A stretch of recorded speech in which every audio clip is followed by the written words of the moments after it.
call, please. Councilman Falanga? You're on mute, Steve. Steve, you're on mute. Yes, I see that. I'm here. Thank you. Councilwoman Gross? Here. Councilwoman Hayes? Here. Councilman Martin? Here. Mayor Renda? Here. Pledge of allegiance. I pledge allegiance to the flag of the United States of America and to the republic for which it stands, one nation, under God, indivisible, with liberty and justice for all. Councilman Marson, could you just read the resolution, the title, since you're here already? Sure. Resolution 20-198, a resolution providing for a meeting not open to... Hold on, Steve, he's gonna need a mic. You're gonna, you know what, Craig, why don't you come down to Sure. here at least for this part, That's fine. all right? Whatever you need, it's fine. Try that one. Is it live? Yes, we are. Is it better? Can you hear now? Better? Okay. Resolution number 20-198, a resolution providing for a meeting not open to the public in accordance with the provisions of the New Jersey Open Public Meetings Act and JSA 10:4-12. That's it. Is there a second? Why do you stay there? Second? Greg, why do you stay there? Second. Who was that? Oh. Actually, Mr. Klein is the one that I heard. This is what it looks like, the All apartment. in favor? All in favor? Aye. Yes. Yes, any opposed? Ayes have it, Mayor. Okay. Okay.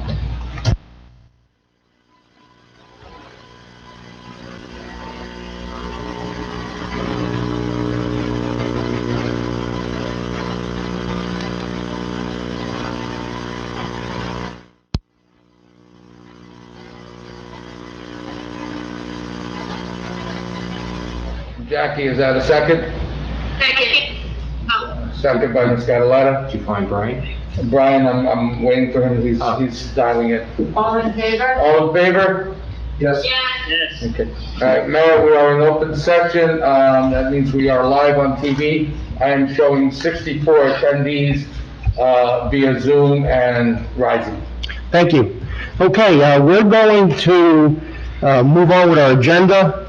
The Valley Chabad discussion led by our attorneys Henry Kingelman and Brett Pullman.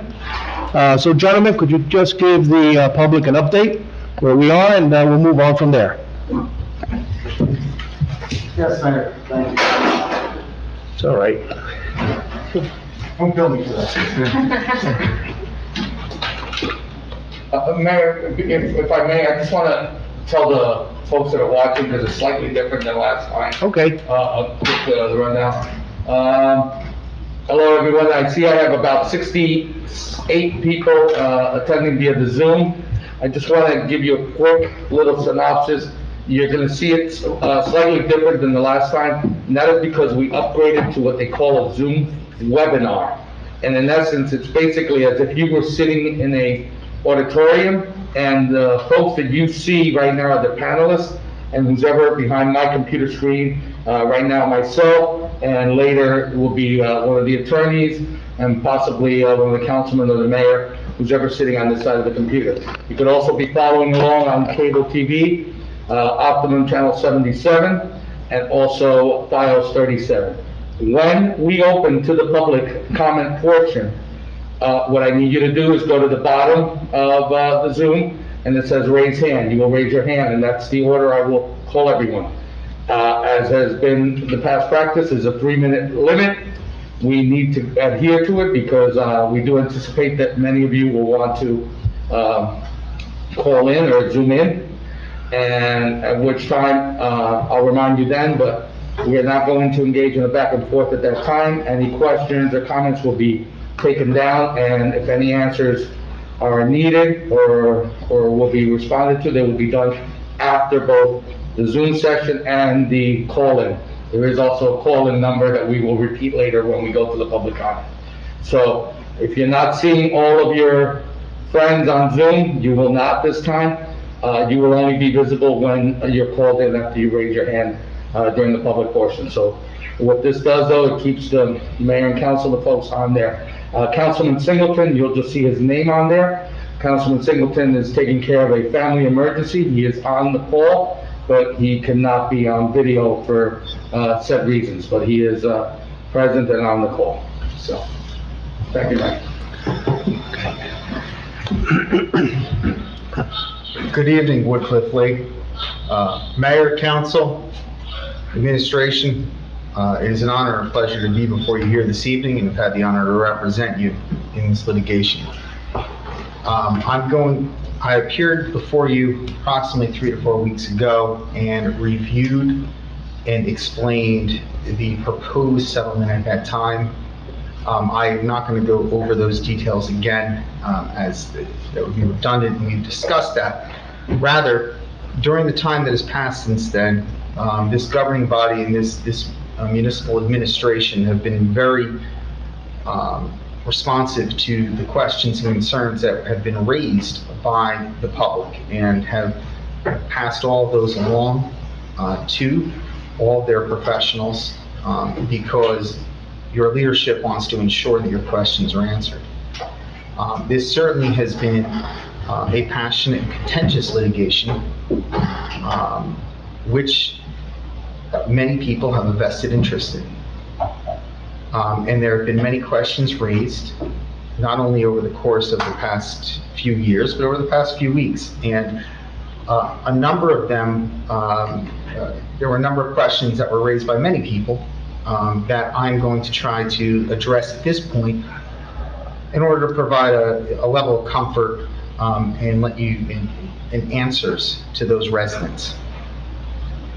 So I would say, you know, many of the residents of the borough seem to just not have a question about the nature of the litigation.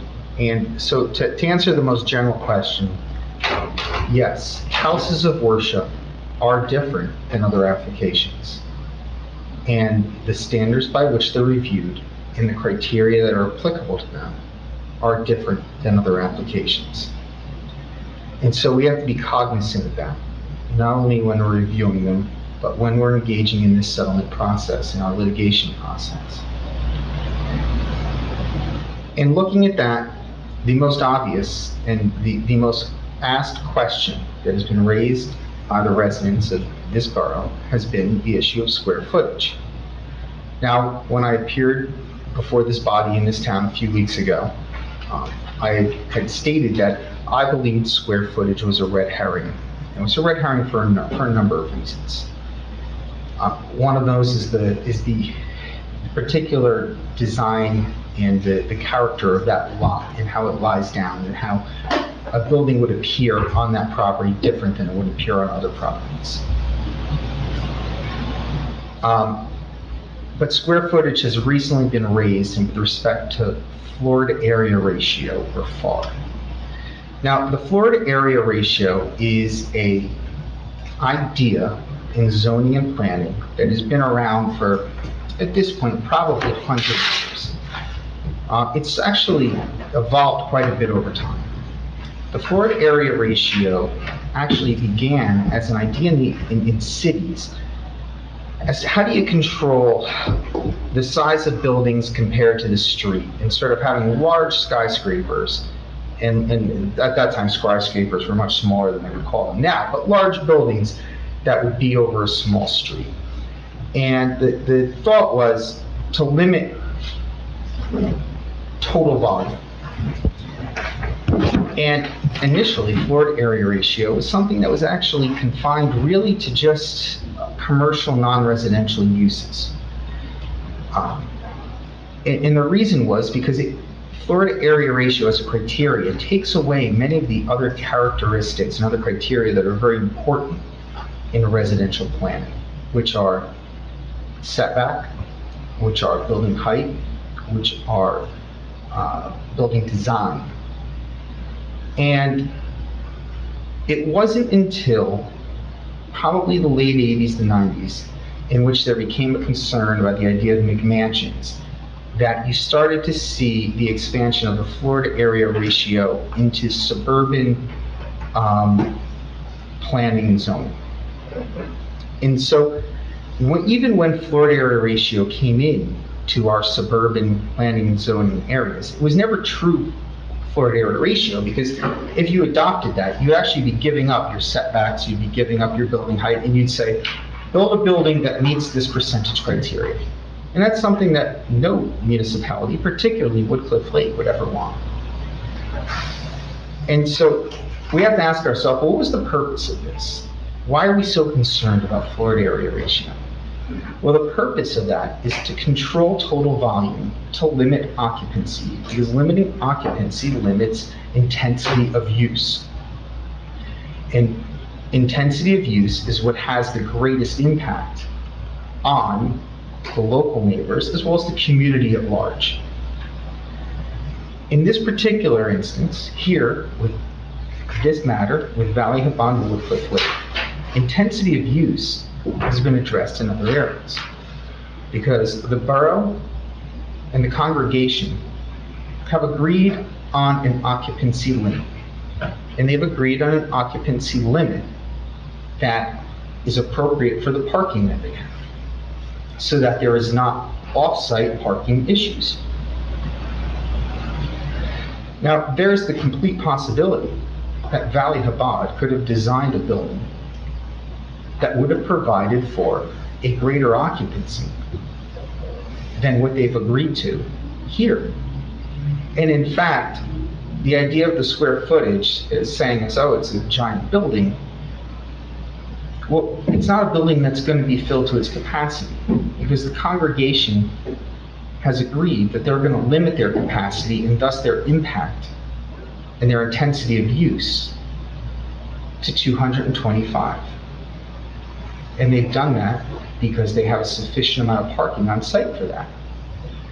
And so while over the last 30 years, certainly the FAR, floor area ratio, has become a popular phrase to throw around suburban development.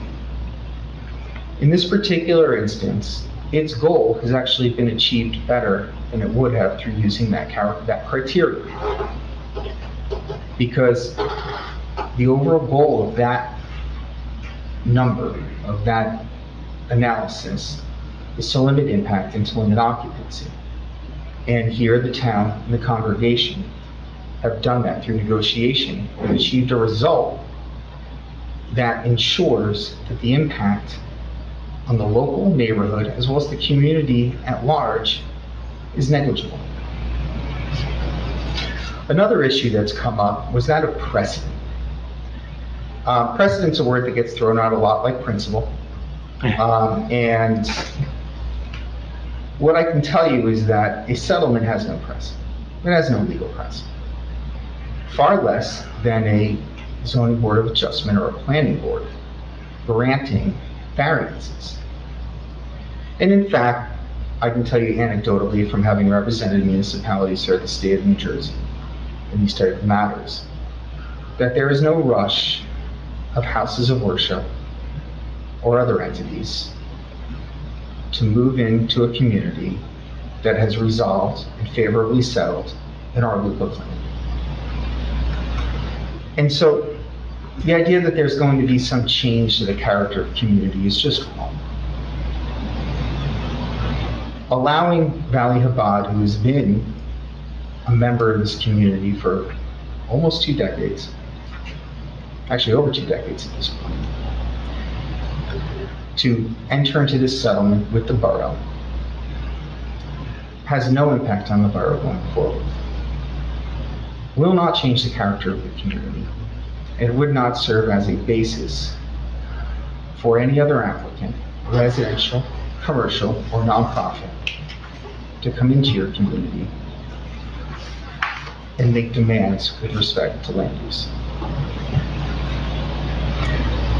Some residents have raised very legitimate concerns about traffic and about safety. When we heard these traffic concerns, we approached the police department and asked them and said, look, as actual facts, what are the issues that you've encountered with respect to this intersection? And what we've seen is that over the last 5 years, that there have been no motor vehicle accidents, MVAs, or pedestrian issues over there. And in fact, in going through historically, through their data, although their system has changed over this period of time, so unless we ask the officers in the department to go through paper, it may not be 100%, but in how they review their ability to electronically review their data that they have available to them now, we were not able to find any issues with respect to MVA propensity or pedestrian issue propensity going back to 2008. Now, that doesn't mean that the prior chief of police was wrong when he issued a letter that said that he had concerns about the intersection. He may very well be correct, but we also have to recognize that this application is not seeking a use variance, that this is a conditional use. And so in that particular instance, we're not allowed to consider off-site existing traffic conditions, because that would be depriving a landowner, a property owner, a citizen or resident of the ability to use their property in an approved manner, just because, whether it be the municipality, the county, or the state, failed to properly design, maintain, or operate an intersection. And so no one here is going to say that the former chief of police was wrong. But we also looked back and did our research to determine whether or not there was data that showed there was a condition that should be concerning. And the data shows that at this point, there isn't. And so, having heard these concerns, I'm here this evening to hear any other concerns, legal, planning, zoning, otherwise, that we can answer. Because you as residents have the absolute right to ask these questions. You should, and you deserve to hear answers. And I just want to reiterate again, as I have before, that your elected officials and your administration have imposed upon myself and my colleague, Mr. Klingman, that we are to hear every question and respond to every question, because you deserve to have answers. And so thank you for your time, and I look forward to responding to your questions later this evening. Thank you.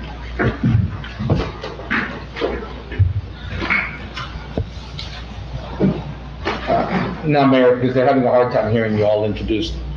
Next speaker will be Mr. Henry Klingman, who is the attorney representing us in the DOJ matter. Good evening, and thank you, everybody. When I was here on August 20th, I explained the settlement terms for the Department of Justice settlement, and that presentation is posted on the internet via YouTube and there for anybody who cares to review it. So I'm not going to repeat that presentation. Instead, I'm going to make a few observations, and then obviously I want to get to the public comments and public questions, since that's what is commanding everyone's attention tonight. I can tell you that personally I've reviewed all the public comments. They were all forwarded to counsel, legal counsel, in addition to municipal counsel. And I want to thank each and every person who wrote in, no matter what you had to say. You're engaged in your community, and for that you're to be commended. I can tell you that myself and everybody else in this process has taken all of those comments very seriously. And understandably, people have written, and I would guess from an anecdotal observation, have written the majority of comments in opposition to this settlement. And reasonable people can differ about the propriety of this settlement. There are good reasons to support it, and there are also good reasons to oppose it. But not all the reasons that have been cited in opposition are good reasons. And we're not going to belabor them, but we're not going to discuss the anger that has been apparent in the comments that people have made. Whether that anger is justifiable or understandable, I'll leave it to this community. But I will tell you that the mayor council members present and past, zoning board members, municipal officials, legal counsel besides myself, professionals, engineers, and other interested persons, not to mention representatives of Valley Chabad, have worked very hard for years to address and resolve this conflict and have acted in good faith. And I can say that about the members of the council who are voting tonight, whether they vote in support or in opposition. Whatever you think of the outcome, no one in the community has a right to accuse anyone else in this community of caving in, of a dereliction of duty, other critical comments. There's just no place for them. And really, the response I have to people who are critical of the settlement is, if you have a better idea, a better approach, present it. Nobody has.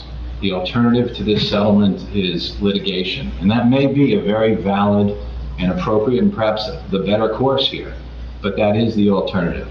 Litigation that will generate great uncertainty about the future, that will require the town to expend resources, whether it wins that litigation or loses, that will continue to cause division in the town, that will continue to bring unwanted and undue media attention and social media attention to the town.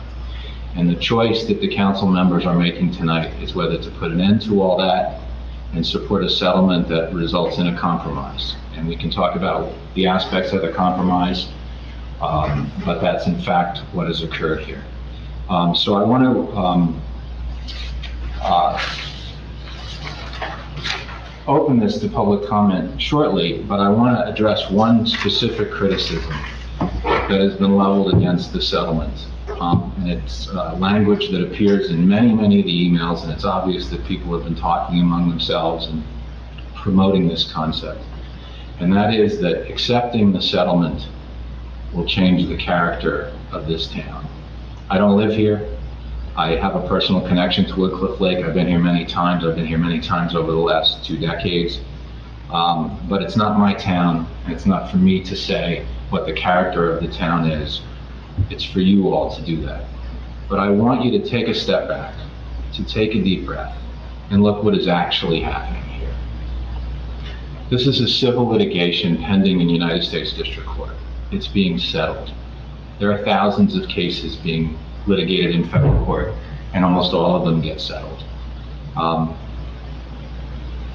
It's the settlement of a legal dispute brought by plaintiffs, both Valley Chabad and, in my area of responsibility, the Department of Justice, who have the resources to fight this case to the end. Certainly the DOJ does.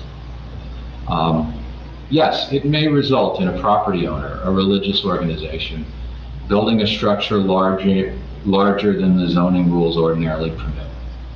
It may happen if they're able to do it, assuming this settlement gets approved and enforced. It will result in Woodcliff Lake paying a significant amount of money, supplemented by its insurance to an amount greater than what Woodcliff Lake is actually contributing, but it will result in Woodcliff Lake spending a significant amount of money. But it will be less than the cost to Woodcliff Lake of litigating this matter, win or lose. These are typical interests that are weighed in any settlement: the cost, the risk, the things that we've talked about, both privately among the decision makers and publicly in the last meeting, and you all have talked about in your comments. But it is not going to change the character of the town.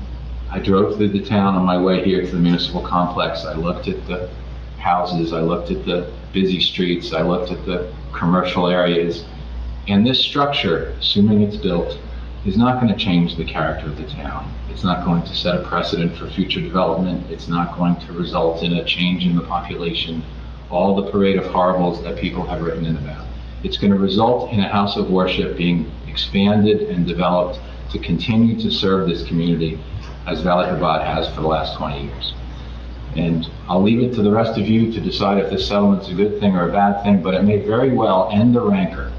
It may very well end the divisiveness and allow Valley Chabad to be a contributing member to this community. And to be sure, Filing a lawsuit, accepting a large financial settlement, that's created some ill will in town. Your comments have reflected that, those of you who've expressed them. And perhaps Valley Chabad has some work to do in restoring the goodwill that it wants in this community. But those are the kinds of things that result from conflict that is resolved through compromise. And that's what's happening here. So, I don't want to belabor my time at the podium. I'd rather have you speak up, and Mr. Pullman and I will do our best to answer your questions, and then members of the council, the mayor will express themselves. But I want to thank again everybody, both on the council and in the community who come to this debate in good faith. We see a light at the end of the tunnel, and we'll try to get there tonight. Thank you. Okay. As Mr. Kingerman and Mr. Pullman had indicated, at this portion, we're going to open it up to the public. Again, like last month, I'm going to ask for you to make your comments. Our attorneys will write them down and attempt to answer them after everyone has made their comments, either on the phone or through the Zoom meeting. Since we want to get everybody in, or as many people as we can in, we're going to limit the comments to 3 minutes. Mr. Padilla will be monitoring that time. So again, we'll do our best to get everyone in and get all your impressions and comments on the record. Turn them up a little bit, I think they have a hard time. I'm getting a comment that they have a hard time hearing me. Okay, good. Everybody hear me A now? little too close. Okay. I'll repeat it if you want. All right. So, again, when you make your comments, please take note that the Department of Justice is watching, the plaintiffs are watching, and note your comments as to that. So again, I'm going to ask you to follow our instructions so we can get everyone in and get their comments in. So at this moment, I'd like to make a motion to open up for the public. Is there a motion? We have a motion. Ms. Cataletta has raised her hand. Second by Ms. Gross. All in favor? Yes. Yes. Any opposed? No? We're going to do Zoom first, like we did last month, and then we're going to go with the phone calls and the people on TV. All right, on the folks on Zoom, and I'm counting 102 of you attending, and already a couple of you raised your hand. Congrats, you missed, you didn't wait for the signal, but that's, I guess that's good for you. So you need to go on the Zoom on the bottom, raise your hand. I am calling you in the order, the way it sets it up here, it puts it in the order they raise their hands. You, as the mayor said, you have 3 minutes. You can't see it from the screen, but I have to keep you to that. And once I call on you, you'll be unmuted, and that's, you'll have to unmute yourself also, but you'll be allowed to unmute. Once your 3 minutes are up, I apologize, but I will be muting you back, and so try to get all your folks in there, and I will try to hold up a 1 minute. I know it's backwards, but I'm sorry, I didn't know how to write backwards. So when you have 1 minute left, I will hold that up for you. Can you just remind them to state their name and town? Yes, and as you come in, please, the name and the town you live in, all right? You don't have to give your complete address, but at least the town. So if I see your name on there, I'll also name it, I'll say it. So Mr. Mino, you are on. You should be able to unmute and speak now. Hi, can you hear me? Yes.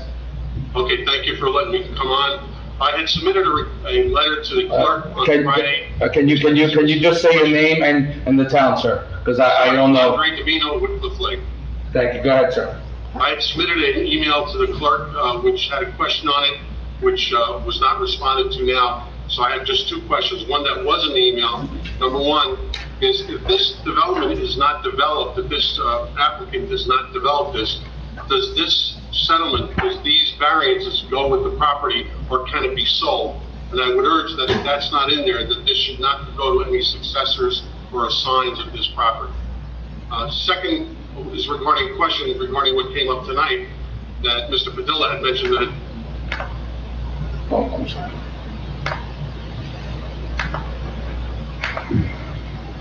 Can you please explain how that is going to be monitored or how is that going to be enforced? Mr. Domino, we had a little glitch in there. Can you just start with the second part of your question, please? I'm sorry. It was my fault. I I don't tried know if you to. heard the first part of my question. We heard the first part, when you went to question two. The second part, Mr. Padilla talked about the limitation on the number of people. I was wondering, how is that going to be enforced? How is that going to be monitored? And if there is violation of that, what occurs and what can occur? That's it. Thank you very much. Thank you, sir.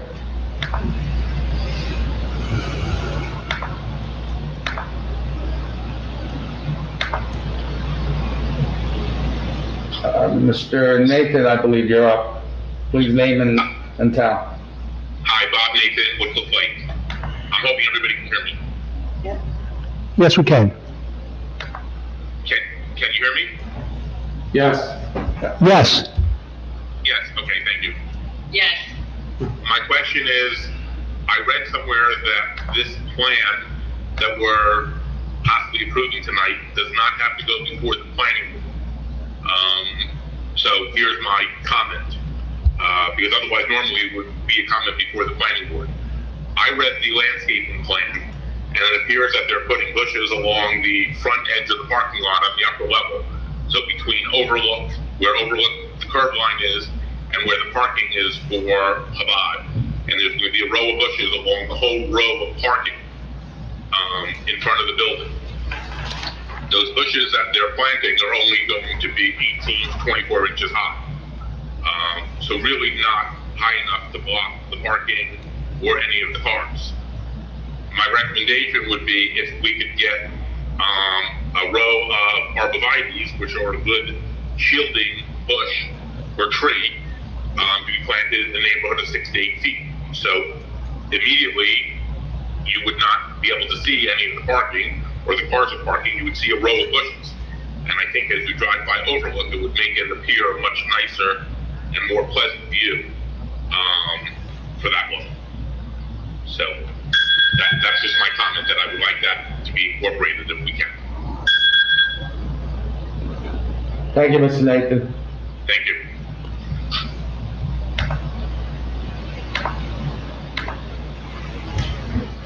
I believe that's Mr. Levy. You should be able to unmute and speak.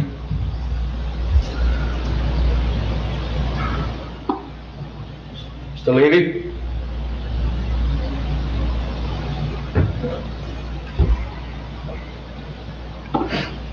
Mr. Levy, you're on. Someone has to mute himself. He is. It's saying he's unmuted.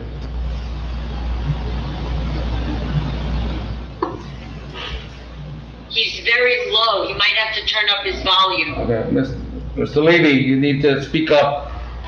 Hello? Yeah, you're very low. You need to either get closer to your mic. There you go. Sounds better now.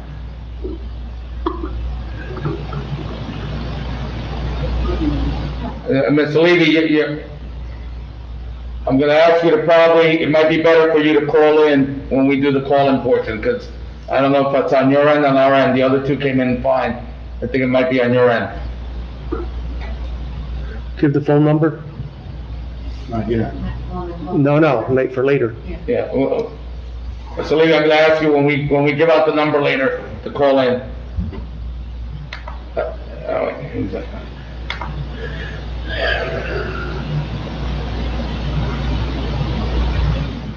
Okay, Chelsea D, please state your name and the town. You have to unmute yourself, Chelsea. There you go. Is this for Bob Fisher? I don't know, it's coming up as Chelsea D, so you're the only one that can speak, That's so. my granddaughter. Okay, well, that makes sense. So I need your name and the town you live in, sir. Yeah, my name's Bob Fisher. I've been with Woodcliff Lake for 40 years. Can you hear me? Hello? Yes, anyone calling, we are not taking the calls yet. All right, so go ahead, Mr. Fisher, and Go ahead with your comment, sir. Yeah, the first gent who got on, and we talked about, back to, what, 8 years ago, or 2008, I guess that was what he said. They've never had any kind of traffic violations or possible accidents at the property. Okay? He's basing everything on what the building looks like now, not what it will look like when it's finished. So he's coming up with this bizarre statement saying, hey, listen, we found out by police reports that there's been no traffic problems at this site. Of course there haven't been, because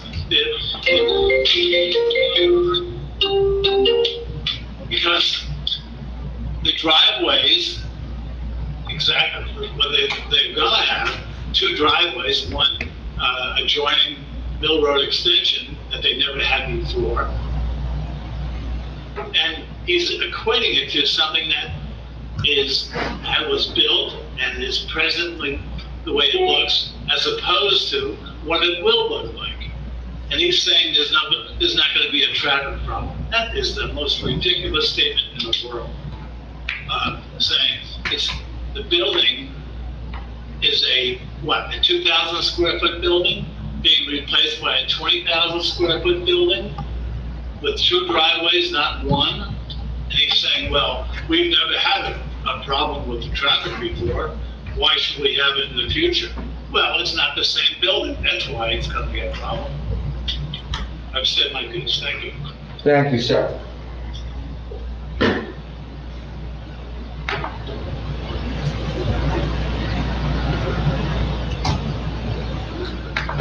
Okay, I have Mr. Tony DeVito. Mr. DeVito? Hi. Yeah. Tony DeVito, 8 Oakwood Drive, North Lake. I have a question about process more than anything. Can you talk a little bit louder, Mr. DeVito, please? So we can, Can you hear me now? we'll do our best. Okay, I don't know how to No, that's all right. I mean, I have it on full volume here, but. turn up my volume. My question is really addressed to the attorney, claimant, and also to the mayor. If we, in terms of what has been presented to us by the attorney at the August 20th meeting, I told my friends that if I had the same information that he presented, I guess I'd have to vote in favor of the settlement. I feel that he came to that meeting presenting us with a Hobson choice, one that says, here's a surrender flag in one hand and a sign here penned in the other hand saying, take it or leave it. That's what he presented to us. I did not hear any cogent arguments the other way. And I'm given to understand that the town has incurred $500,000 of legal fees since the attorneys were retained. And my question is, after being on this file for over 2 years, knowing all of the parameters in RUBLA, the law, the underlying law, knowing the facts that were surrounding this case, he should have maybe into $20,000 of fees recommended we settle at that time and given us the opportunity to find another attorney who had another recommendation. That's the thing that's troubling me about this whole file. Where were we with these experienced attorneys with all that background, Department of Justice experience, why couldn't he tell me to settle at that time, given the law and given the circumstances which he was knowledgeable of at that time? That's a conundrum for me. Thanks. Thank you, sir.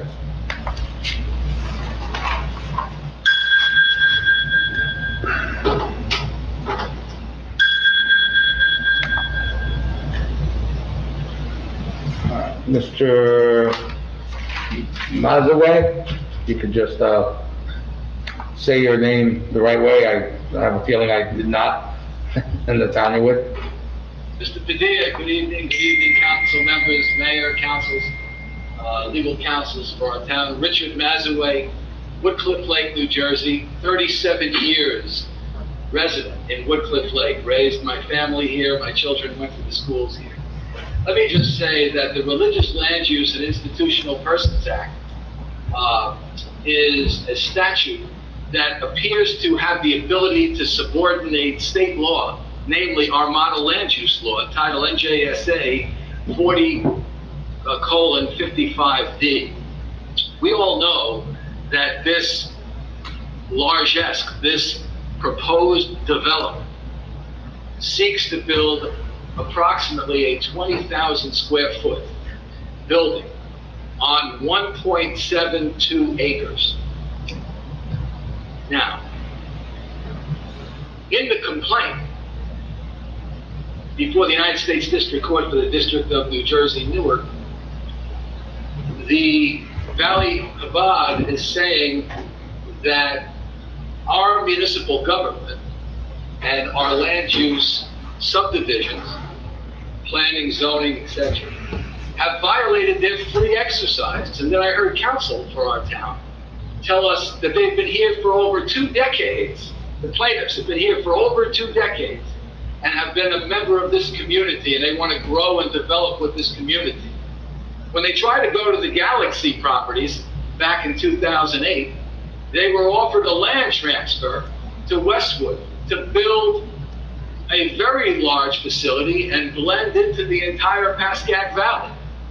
But I guess that wasn't neighborly enough. And now we're faced with the fact that we're going to permit something that needs 9 variances and 4 waivers that we wouldn't give to any builder or any developer. Now, I understand that the RLUIPA creates different rights and privileges and immunities, but I will tell you that if we have spent $500,000 in this litigation, we've done no discovery, we've taken no depositions. I don't know what form of written discovery by way of interrogatories, requests for admissions, or document productions have been given. But I will tell you that there is absolutely no factual basis to the former Attorney General Sessions' complaint against our town and our mayor. No one acted to abridge the free exercise of the Valley Chabad, and everybody knows it.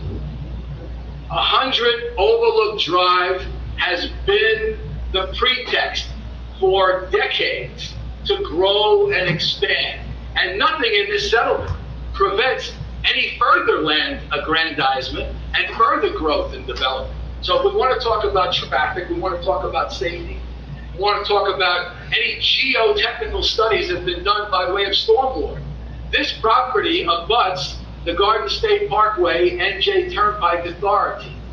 Has the plaintiff done any geothermal studies to determine the stormwater capacity and overbridgements?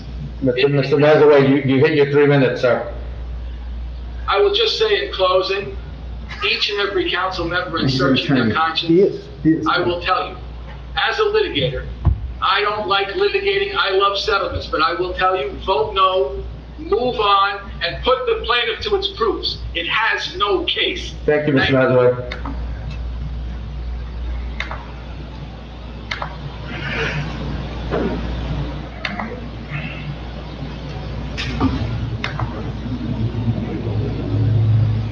This is coming up as Damian, B-O-N. Please Yes, state, I'm a resident of Woodcliff Lake, name, sir? Damian Bonkowski. I'm sorry, we couldn't make that out, sir. Damian Bonkowski. Damian Bronkowski. Thank you, sir. Go ahead. So I'm kind of confused here. We have several houses of worship in this town, most of which are probably 3 times the size of what Valley Hamad proposes. So my question is, what's the problem with bushes? And I don't understand what you people are talking about. And Valley Hamad has been nothing but kind to families in this town. And I'm just not sure where any of this is coming from, and I urge you to vote yes. Okay, thank you, sir. Thank you.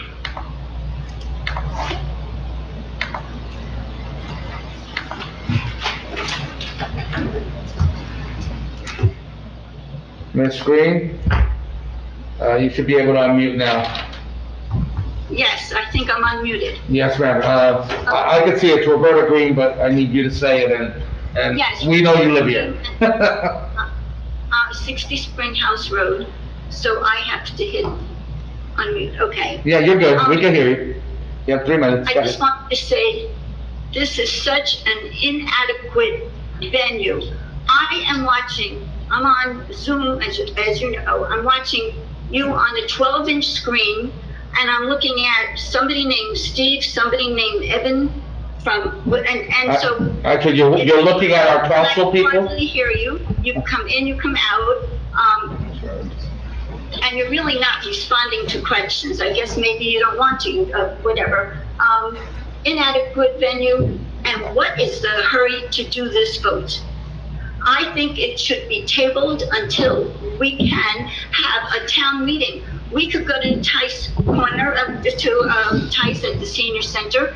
People could sit 6 feet apart or whatever, but we would be in person and not be looking at masks and really not hear very clearly. And also, this needs to be a town referendum. Let everybody weigh in, or whether we want to go ahead and litigate or just fold and settle. And I also do not understand the compromise part. I do understand everything that Chabad is getting, but I don't understand what we get in terms of the compromise. And there's one thing that is bothering me, as far as what is this hurry?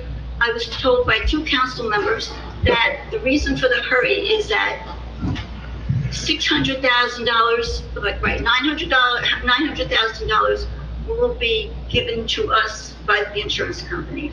And the $600,000 will be offered as with a low interest loan with good terms if we settle. But if we don't settle, that comes off the table. To me, it really does feel like coercion and an unethical tactic meant to force the town into an unfair settlement.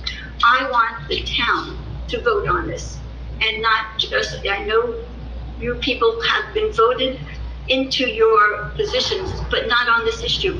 This is too important an issue to just let a few people vote on it. Everyone should be able to, and it should be a referendum. So. Thank you, Ms. Green.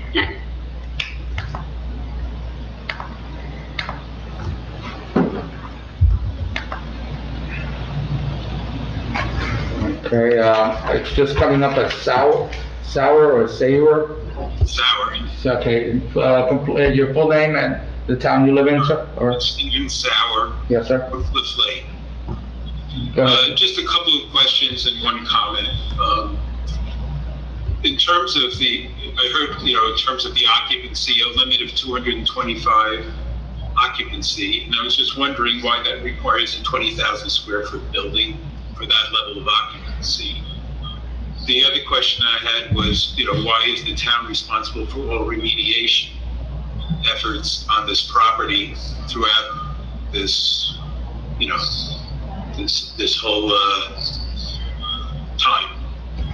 The other comment I have is on the intersection that abuts the property. While there may not have been any accidents around the time that was talked about, I've crossed that intersection many times. I've had many close calls.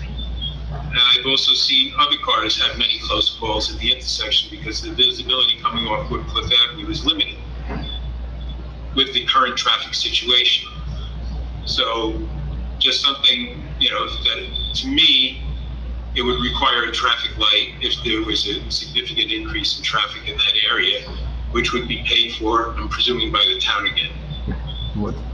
So that's basically my comments and my questions regarding this. Thank you, Mr. Sauer.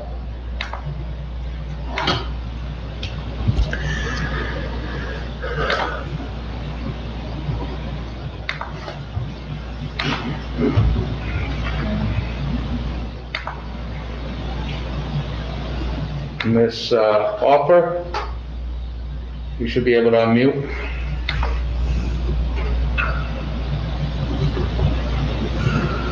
There you go. Are you looking for me, Mary Ellen? Yes, yes, you're up. I didn't even put my hand up yet. No, your hand's showing up if you don't want to talk. Okay. Speak now. All right, just need your name Mary Ellen and town. Offer, Winding Way, Woodcliff Lake. Yes, ma'am, Mary Ellen Offer. Go ahead, ma'am, you're on. I was told last time by council that the court had set a timetable, but we were not told what that timetable is and what it goes to. That's question one. That wasn't answered. We were told that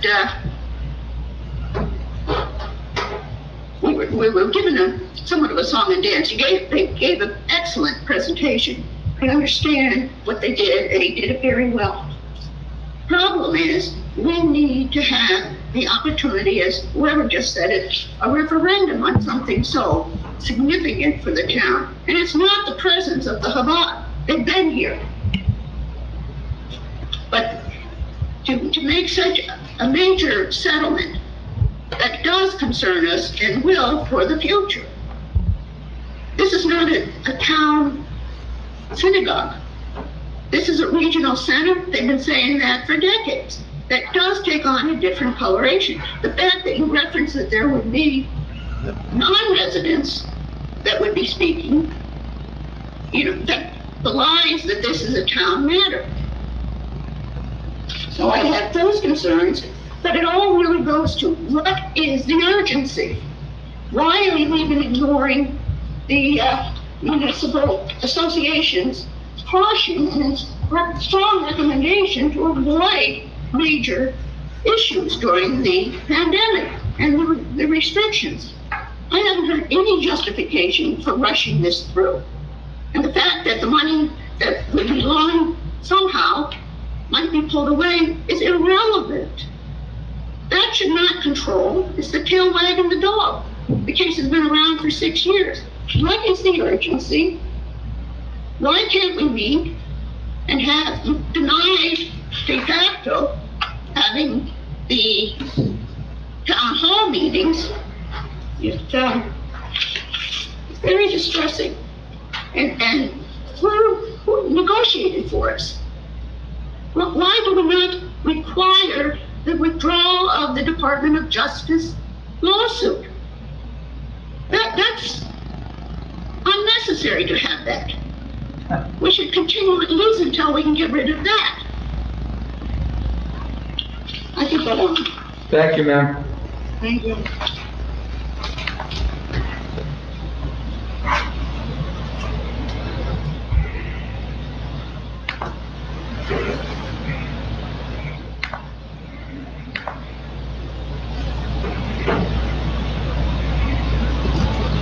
All right, folks, I'm just trying to find who the next person is.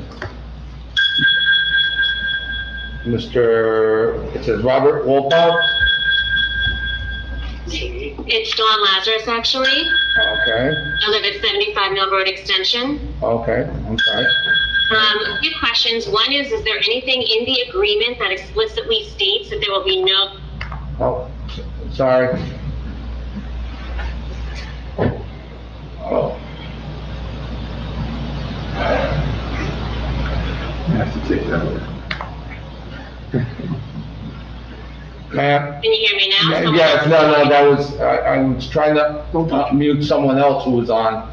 Ah. And, And I muted you by mistake, I apologize. Please go. Okay, so 3 questions. One is there anything in the agreement that explicitly states that there will be no overflow parking onto the neighboring streets?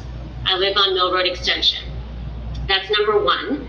Number 2, in regards to the intersection that will be created, again, I want to reiterate how unsafe that intersection is. Personally, myself, I have gotten nearly into 3 accidents exiting my street.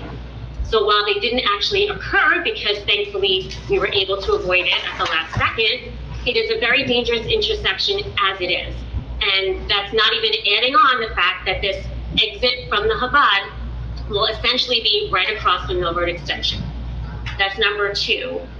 Number 3, I want to know, was there any discussion in the negotiations for the Chabad to obtain rights to one of the other sites that they were denied in the past that would provide more adequate acreage for what they're trying to build? For instance, I believe it's called the Hathaway property, is over 3 acres, which clearly would provide more space for them and would probably be more agreeable, perhaps for everyone. I don't know enough about it.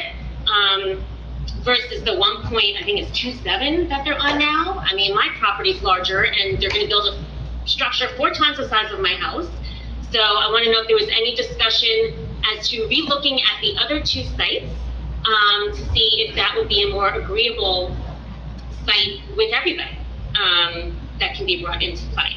And lastly, I want to know, is there anything in the agreement that discusses the possibility of them building a school there? Clearly, if there's going to be a preschool during the week, that's going to create more traffic issues and more issues with everyone in my neighborhood. I think that's it. Anything else? Thank you. Thank you.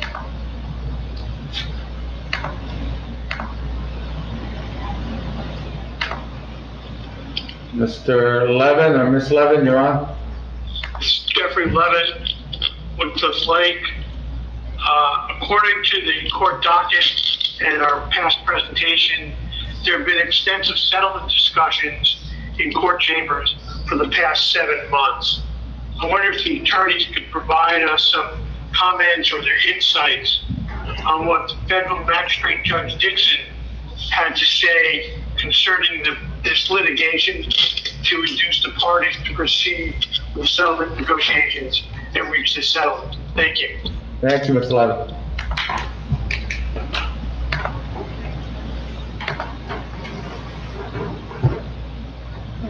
I have it just as Jean.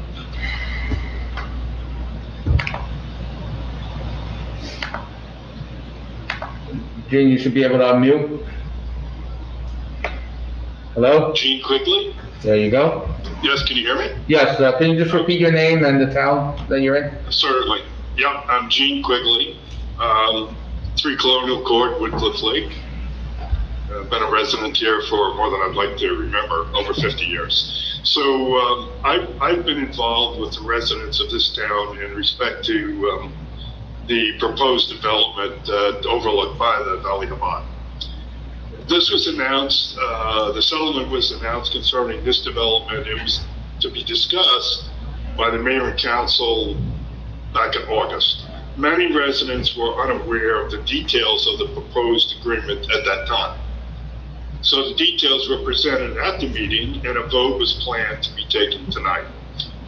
Our residents group, which I've been involved with, did what we could to alert the residents of Woodcliff Lake about the details and the ramifications of the proposed settlement.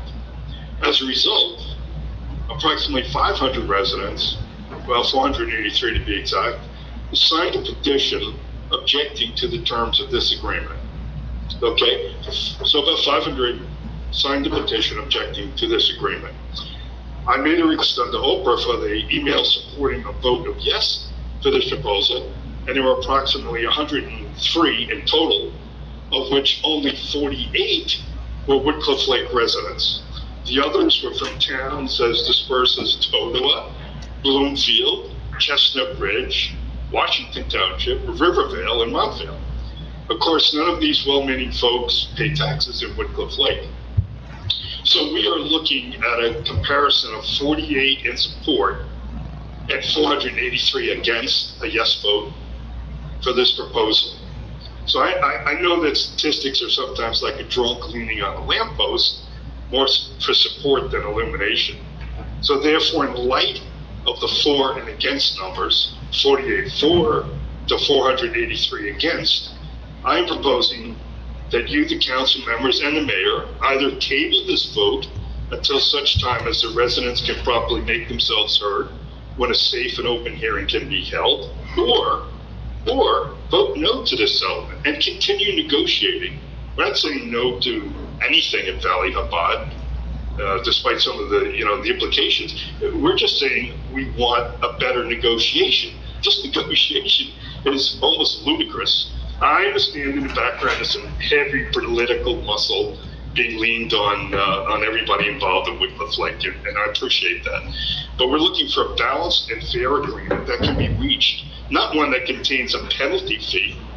Why only pay? Why does anybody have to pay a penalty fee when they're getting more than what they're asked for?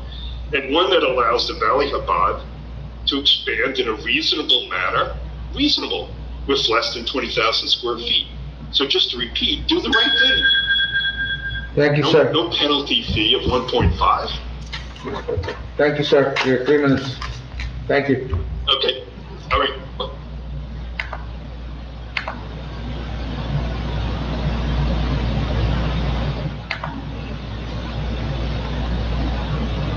I just have it as Laura.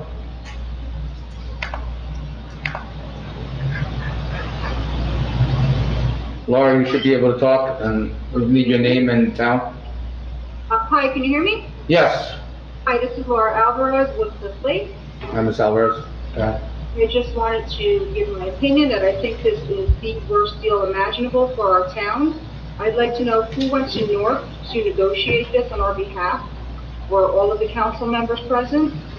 We are still in the middle of a pandemic. Our schools have just reopened with a major road bump. Parents are scrambling to figure it all out. The town is refusing to hold meetings in person, although almost every other business is open. This issue is something that needs to be discussed with the residents of this town being able to have their voice and opinion heard in person, not through a computer screen. Also, why do they need such a large structure if they're going to limit it to 225 people? What happens when they go over that limit? How is that going to be enforced? Are the enforcers going to be called bullies like they have been in the past? This property does not conform to the zoning laws of our town. It's not even close. The property owner was asking, I believe in the past, for something like 75 variances for the 12,000 square foot structure that was presented to our council, and now this 20,000 square foot structure doesn't even have to be approved. How is this fair? There's only 1.7 acres there. There's many other properties available in this town that would conform. This has nothing to do with keeping them out of town, because they're here and they have been for a long time. It has to do with conforming to our zoning laws. When there's a traffic issue in the future, who's going to be responsible to manage this issue? Are the police going to manage it, bill to the residents? How is this actually good faith for our community? Why are we being penalized with a $1.5 million settlement? Why do we have to pay this money? I urge the council to vote no. Thank you. Thank you.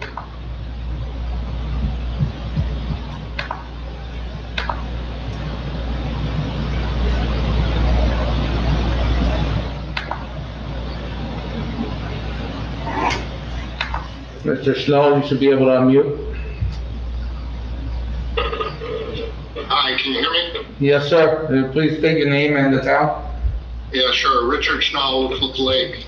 I'm an attorney and a litigator, and I clearly understand the value of settlements. However, always in evaluating whether to accept a settlement or not, it's always important to look at your upsides and your downsides. So I have a couple of questions in that regard. Number one, I've heard the number bandied about that the town has paid $500,000 in legal fees for this litigation to date. I'm curious as to whether or not the town has actually paid that out of general funds, or our insurance carrier has been paying the legal fees to date and will continue to do so if the litigation goes forward because the council votes no tonight. So that's question number one. Question number two is, the attorneys did a very nice presentation, but it seemed that the presentation was sort of towards getting the council to accept the settlement proposal. I heard nothing from the attorneys, and maybe that was intentional, as to the strength of the defense that we would have going forward if we decide to continue the litigation. In other words, what is our likelihood of success in the future? I understand that there are risks. There are always risks in every litigation, but I'm curious to hear from the attorneys if they feel comfortable saying it in a public forum as to the strength or weakness of the town's case, because I think that is a critical component of determining whether to accept a settlement or not, is to understand the strength or weakness of the case. Thank you very much. Thank you, Stowe.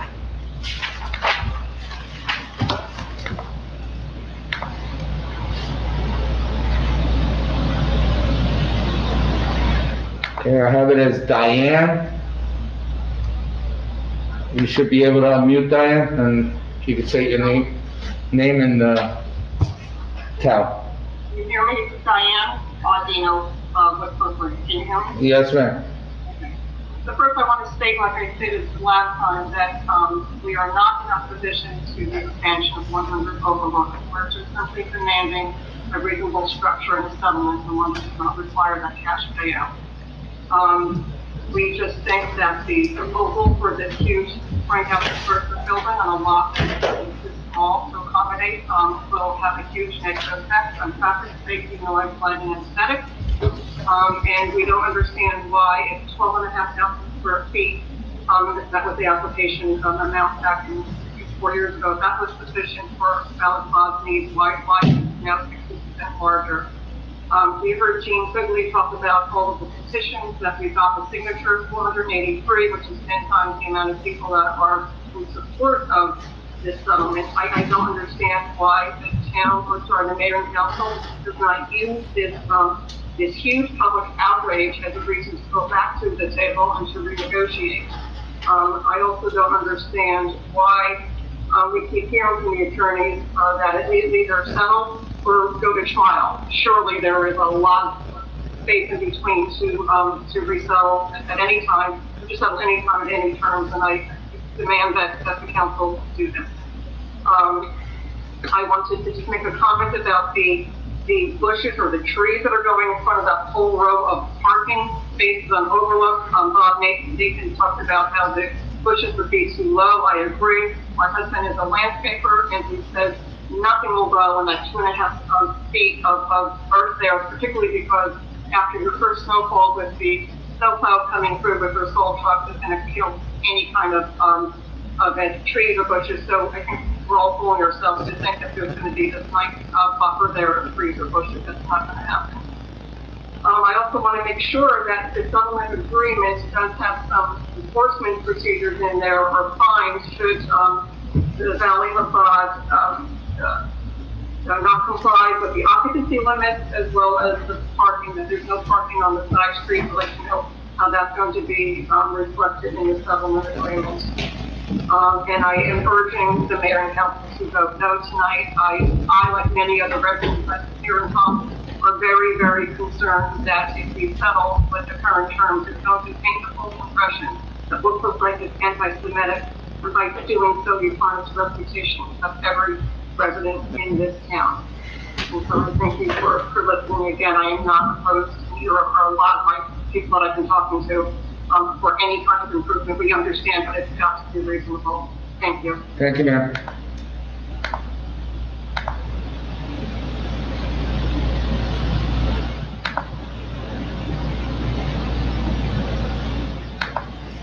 I have it as Mark Lewis. You should be able to unmute. Yeah, hi. Can you hear me? Yes, sir. Please state your name and your town. Sure. It's Mark Lewis. I live in Woodcliff Lake. I just have a few brief comments that I wanted to make.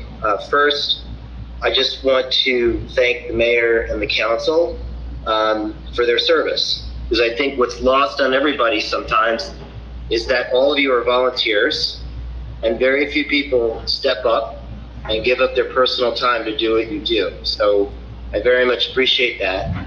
And I know this issue has been very challenging for the town for many, many years. Just a few comments. So look, I've heard a lot of things tonight, similar to what I've heard at other times where the town has gotten together physically, or whether the town has gotten together via Zoom, which is actually a really great format because it enables even more people to participate in democracy. I've heard a lot of fears tonight, fears about where are people coming from that will come pray? Who are these people that are coming to pray? How will this place of worship be used? Will it be used to teach children? Could it even be used to teach some of the special needs children that Chabad reaches out to? So a lot of fears, and it's really funny when you compare that, when we think about any other religious institution, whether it's in Wycliffe Lake or elsewhere in this country, we don't seek to regulate what the mission is of any of the Judeo-Christian or Muslim temples that I can think of, right? That's not really what I think this town should be known for. Lastly, my family has been email bombed over the past couple of weeks about why we should vote no.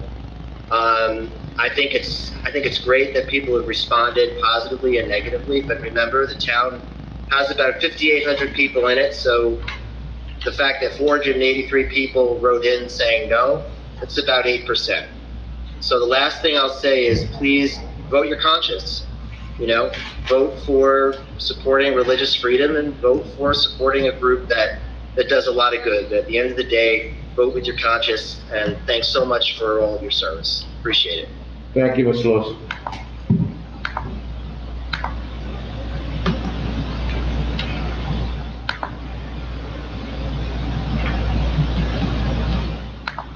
Okay, I have it as John G. If you could unmute and then state your name and the town. John?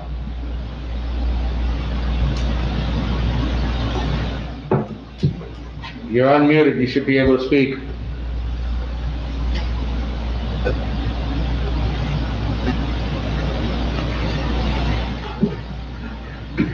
Okay, Mr. John G., I'm gonna do the same as I did with the other caller. It might be a technical issue. So, I'm gonna ask you then, when we open up the phone line, to use the phone line if you still want to, make a comment.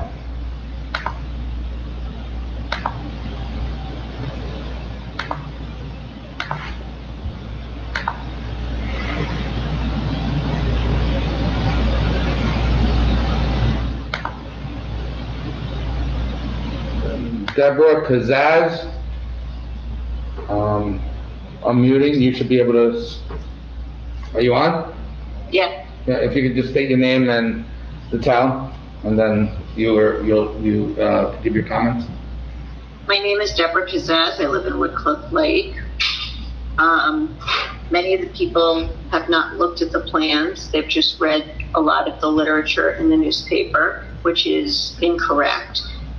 The Chabad is not planning on building a 20,000 foot structure. I don't know why any of the people on the council have not clarified that and stated and explained to these people that it's not the correct information. A lot of the information that people are speaking about is not correct.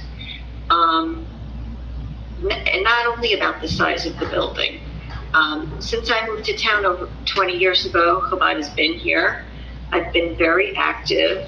They do a lot of charity work, not just for everybody's information, not only to Jews, but to non-Jews.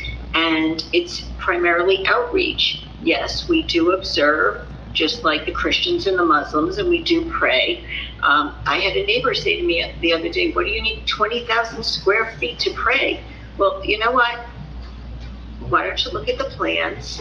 Why don't you ask Rabbi Doug Drizzen what the space is going to be used for? Why don't we have a conversation? Because clearly people aren't talking about this. They're just speculating and spreading rumors. We're good people, we're kind people, we're not busing or shipping anybody in here. And actually, regarding busing and shipping, the rabbi believes that people should not drive or use transportation regarding on holidays, certain holidays, holy holidays, that's our tradition, or on the Sabbath. Many of us walk.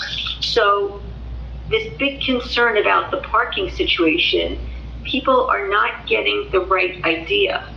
Many people didn't even know Chabad existed in this town for over 20 years because we're very under the radar. And I say we because I consider myself Chabad for anybody who knows me. It's a very beautiful spiritual place. I'm not going to go on and on and on, but there have been what people don't understand is there have been so many properties which the Chabad has gone to contract with, that the town said, we're going to come in and we prefer you don't take this location because we plan on using it. In some instances, they even said they would swap locations with us. So there have been, I'm not going to say how many, but over 10 years, there have been several attempts to expand our location so that we could meet the needs of special needs people, elderly people, people who would like to observe, especially on holidays. As with any religion, Ms. a lot Casals, of people don't go to church, synagogue, places Ms. like that, Casals, except for you have to their- wrap it up. You're at your 3 minutes. Ms. Cas- I know, I need to cut it short. I just want to say that if you want the information, please go to the source, okay? Look at the plans, look at the, talk to people who are involved, call Rabbi Dove, and please have respect. Thank you, Ms. Casals. Have respect. Thank you. I am for, Ms. Casals, I gotta shut you off. nope, Gotta be fair. Gotta be fair.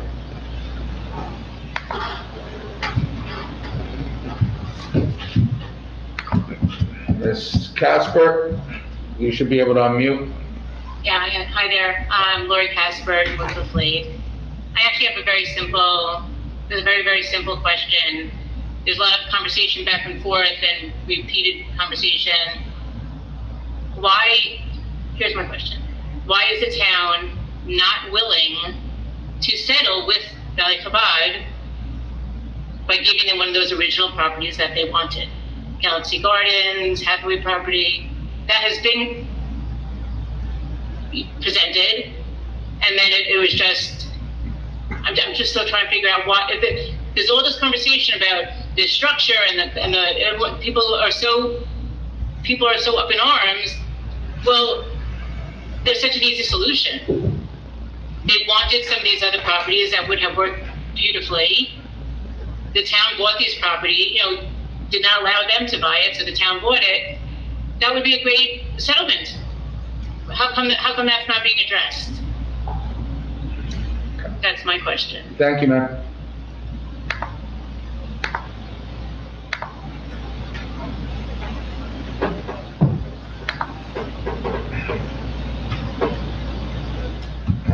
I have it as Pastor Mark Stutzel, I'm sorry. You should be able to unmute. Yes, hi, can you hear me? Yes, sir. Please state your name and your town, the town. Hi, I'm Pastor Mark Stutzel. I serve Christ Lutheran Church in Wycliffe Lake, the church that's at the corner of Church Road and Pascack Road. Yes, sir. How are you, Pastor? Good. So just a comment. Since I noticed that my church was named in some of the press and some of the letters in the newspaper recently. So Christ Lutheran in Wycliffe Lake is the first faith community that was built in Woodcliff Lake. The property was bought in 1959, and it was formerly an apple orchard, which I think is an amazing symbolism. We continue to feed the souls in a place that used to feed people's bodies. And we have a wonderful structure. We've been around for over 60 years, serving the faith community, Woodcliff Lake, and the neighborhood community. But my understanding was that our beautiful sanctuary, our beautiful space that we're able to do amazing things with, that if the roles were reversed and we were looking to buy this piece of property now to build the sanctuary that we wanted to, based on ordinances passed recently that has been kind of struggling with Al Shabbat, we would not be able to have built what we built because we don't meet the acreage requirement. So we wouldn't be able to be the faith community that we're called to be just because, and that was raised up and celebrated, and people pointed to while they're talking in this conversation. We couldn't be who we're supposed to be just because the piece of property we looked at wasn't the right size. I'm not going to tell you to vote yes or no on this issue. I'm just raising concern that I think, based on the literature and things that I have been saying, that Valley Chabad is looking to expand to be the community they believe that they are called to be, to serve their neighbors, to serve their community, to serve the spiritual life. And I am grateful for the work that I've been able to do with the rabbi in different events here in the area. And I look forward to, no matter how things turn out, to continue to be able to work with him and the Jewish community and the other parts of this community to continue to feed the spiritual life of not only Woodcliff Lake, but everyone who is touched by our ministry and our mission here in this area. Thank you. Thank you, Pastor.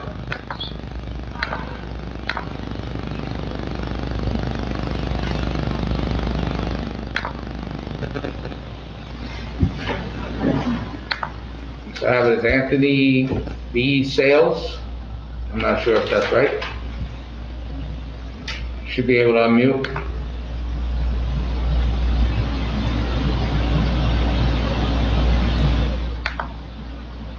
Hello, can you hear me? Now we can, yes, sir. Name and your town. Anthony Basales, Woodcliff Lake. Go ahead, sir. You're on. A lot of the comments about traffic has been regarding motor vehicle. More of my concern is around increased pedestrian traffic on Overlook, especially with Demers Farms and the increased traffic that brings to the area. At night, when dusk especially, it's very difficult to see people that are walking. So just wanted to make that point for your consideration. Thank you. Thank you, sir.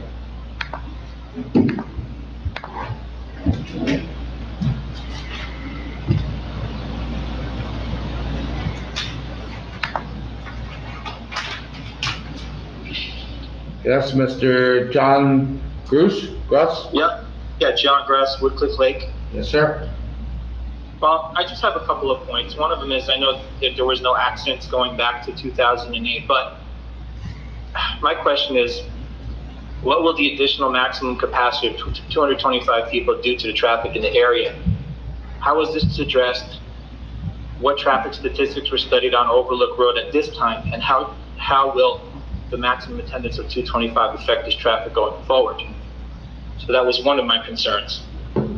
Now, I know this is a 20,000 square feet facility, the largest zoning facility allowed for a house of worship. Prior to Valley Chabad's interest, other facilities most likely had been denied such square footage.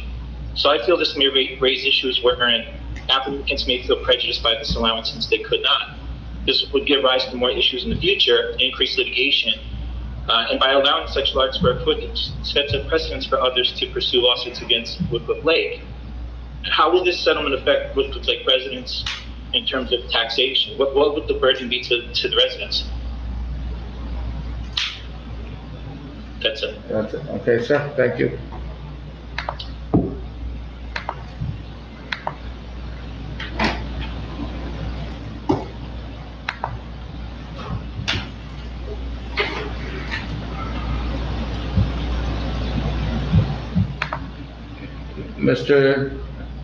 Mr. Dim, if you're listening, I'm gonna have to ask you to call in when we open up the phone lines. It's telling me you have an older version of Zoom and it will not allow you to chime in on this format. I apologize for that.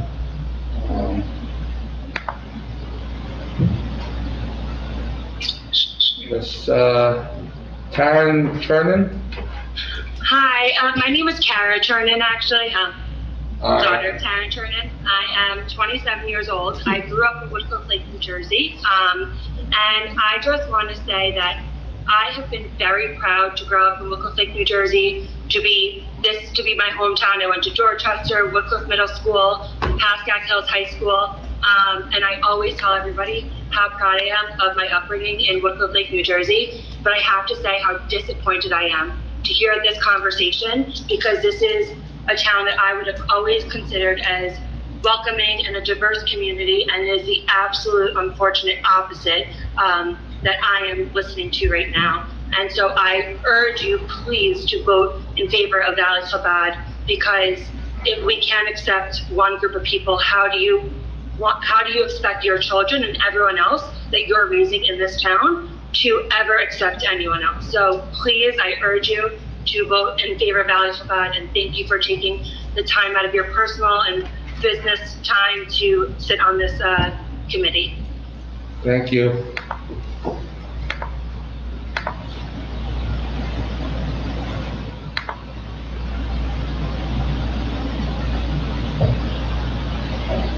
David, fight? I can fight. Yes, sir. You can hear me? Yes, sir, you're up. So I'm David Fight. I live in Woodcliff Lake, and I'm a proud member of Valley Chabad. I hear this conversation, and I actually want to commend the pastor in the church on Pascack Road for what he just said. This is a town, this is a country of religious freedoms. By constantly blocking Valley Chabad's attempt to locate a larger structure in different locations in Woodcliff Lake, they were forced to choose the current structure that they have their shul in. If the town, which is now being sued by the federal government for religious freedom, is willing to give another site, I'm sure Rabbi Drisden and the members of Valley Chabad would be loved to get another site within the town. And I agree with the people, particularly the woman who just spoke before, that I was proud to live in Woodcliff Lake. It's a wonderful, diverse community. Valley Chabad, again, is primarily the religious aspect for Jews, but it reaches out to all aspects of the community, including non-Jews. So I too urge the council to either reconsider a different location that Valley Chabad has attempted to purchase in the past, or to approve the current location with the specifications that they've entered into the board. Thank you. Thank you, sir.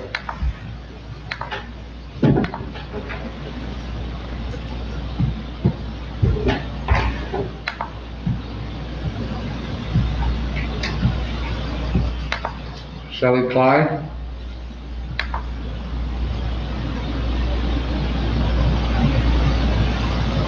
Ms. Klein, you should be on. Hello?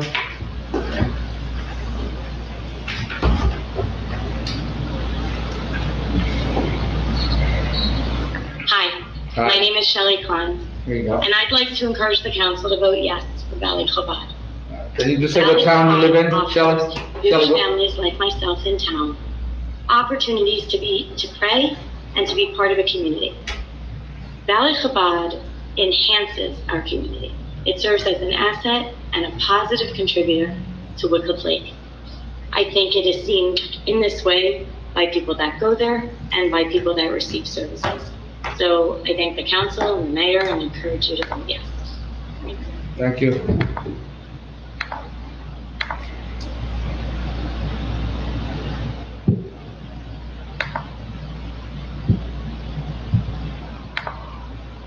Tim Hanley?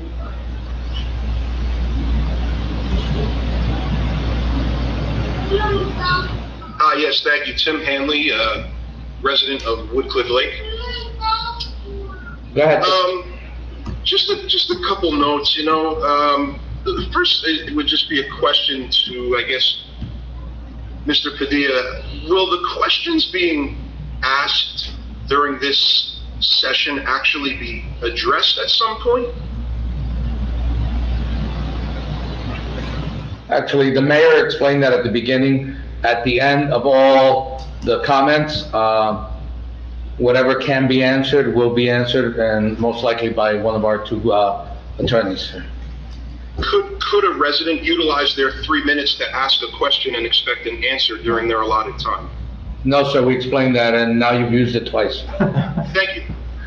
I'll just throw a couple comments then. I don't believe that those who are in opposition to voting for,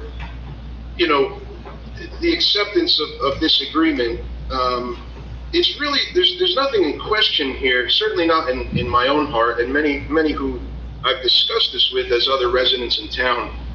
Nothing in question about being welcoming or whether they're a community that's deserving of an opportunity to respond to what they believe, as Pastor voiced, to be inspired to do what God is asking them to do. Certainly those are worthy endeavors and pursuits, and I would be most supportive of those things, even happening in our own town. However, I think what's in question here is the number of violations that must, be turned a blind eye to in order to proceed and accept such a negotiation. It's alarming. Again, nothing in question here about whether or not the Chabad community would enhance our own community, whether they're comprised of men and women of goodwill. All those things I would assume to be true, but nonetheless, those are not the elements that we should be considering when asked, whether a 20,000 square foot structure should be permitted to be built on 1.27 acre lot in town. It's absurd, I think, that we're even having this conversation. So I am not in support as a resident, and would just echo the sentiments of countless others who I have spoken with and discussed this with as well. And so I would ask the council to consider voting down and allowing proper discussion to take place around the issues so that the voices of the residents could be heard in proper time. Thank you, sir.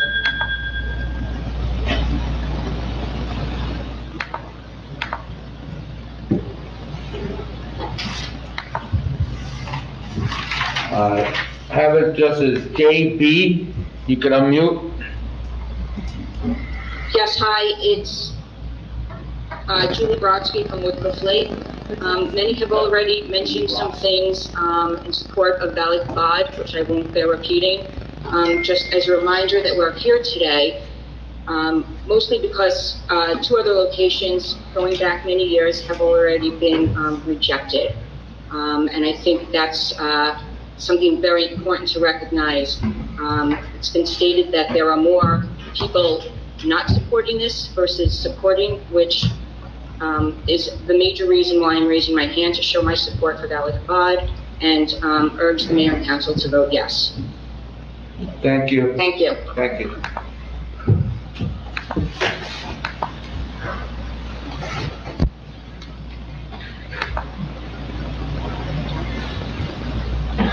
Mr. Gold, you should be on, or Ms. Gold? Yes, hi.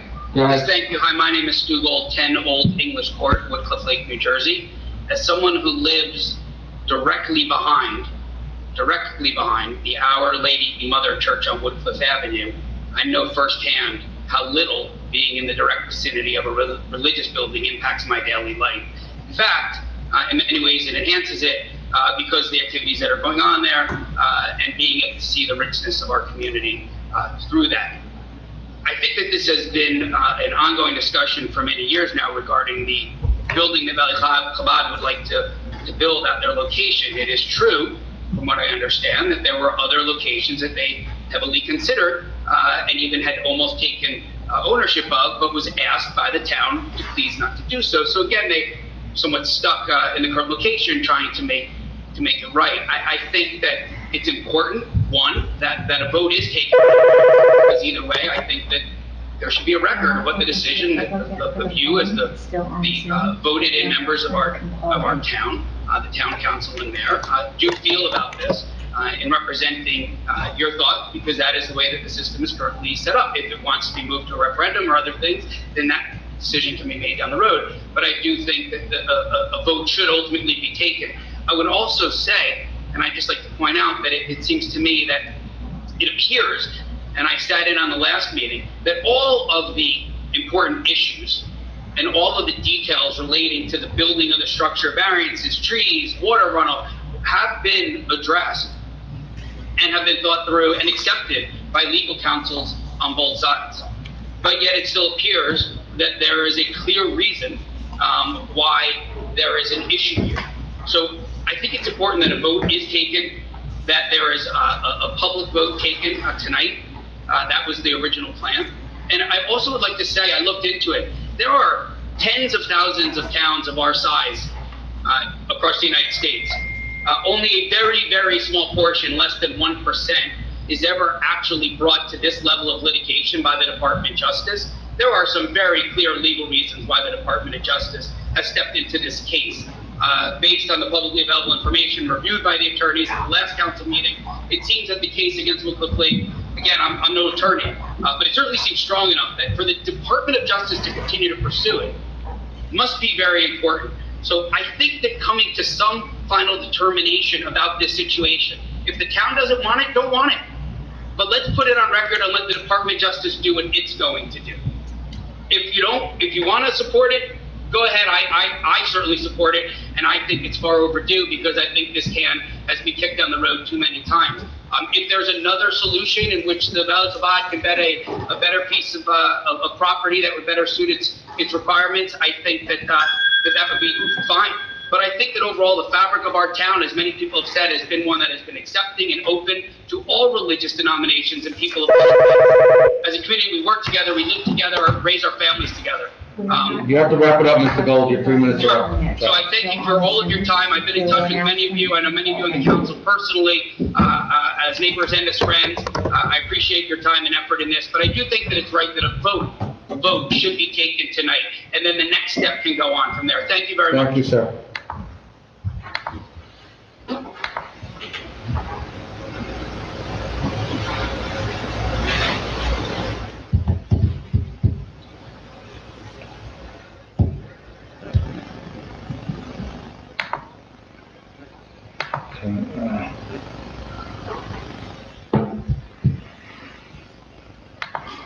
Mr. Levy, I'm trying one last time, but you got on mute. Are you there? Okay. There you go, sir. Yes, sir. Go ahead, Mr. Levy. Go. Well, I'll make a lot of people happy and say, never has there been an issue about having the Chabad build a house of worship. Nobody ever said no. What they're saying is, in a residential area, to overbuild is going to cause problems. And to say that a near 20,000 square foot building is going to have 225 people is ridiculous. It's not going to have 225, it's going to have triple that. It's going to be more cars, more traffic. How do we know this? Because when they had first applied to open something up 20 years ago, it was for 12 people. And instead of 12 people being in the house, there was 50, there was 100, there was more than 100. And so what is them saying, agreeing to a number? They agreed to 12, but they went way over that. Now they're saying it's 220. You don't need 20,000 square feet for 224 people, 224 people. No one's saying you can't build it, but you want it in a residential area. It has to conform and not overwhelm the residential area, especially on Overlook Drive. And according to the two attorneys, there's no problem with these roads. There's plenty of problems. Anyone who's been on Overlook Drive during the weekends, during certain times during the week, it's overwhelmed with traffic. And now you want to put in a structure that's going to have all sorts of weddings and bar mitzvahs, and you're going to have teen nights, and you're going to have whatever churches and synagogues normally do. We know they do these things. But if you're going to overwhelm the infrastructure, and they say there's no danger, well, the danger is to them. If they're walking on these roads on the very days when they're most busy, there's going to be accidents. And there was one situation that I found myself in. It was an October evening, and a man was walking from the house that's being used as a temple now. And he was walking on Overlook. He was in dark clothing. It was nighttime. And I'm driving by and I see him at the last minute. He had to dive into the woods to avoid being hit. So to say that something isn't going to happen is ridiculous. You gotta wrap it up, Mr. Levy.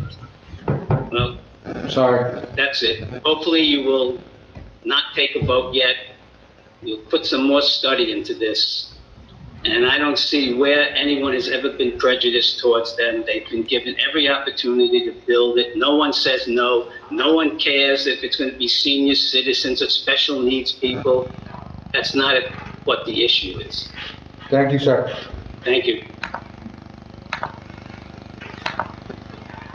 Mayor, I have no other hands raised in Zoom. Okay, at this point, You need to. At this point, I'd like to open it up to the people on TV to call in and give their questions by phone. Please feel free to call in. The number, if you wish it again, is 201-391-4977, extension 203. Remember, it's only one line, so we can only take one call at a time. Tom, you may want to just repeat what the mayor said. It was hard to hear him on our end of Zoom. Okay. I know what he said. For those, okay. I got it. So if you're watching on Zoom and you want to call in, but Please state your if you name already and came town. on Zoom, they... Hi, my name is Barbara Dim. I live on Heritage Court in Woodcliff Lake. I want to say that I support the Valley Chabad. I support the ability to build a home. I just want to say that I am Valley Chabad. My children are Valley Chabad. Their friends are Valley Chabad. You would not know that by seeing us walking around town and on the streets and playing sports. We've been here 25 years. We have all been through the Woodcliff Lake school systems, and just want to vote yes. Please put me down as a yes. Thank you. Thank you.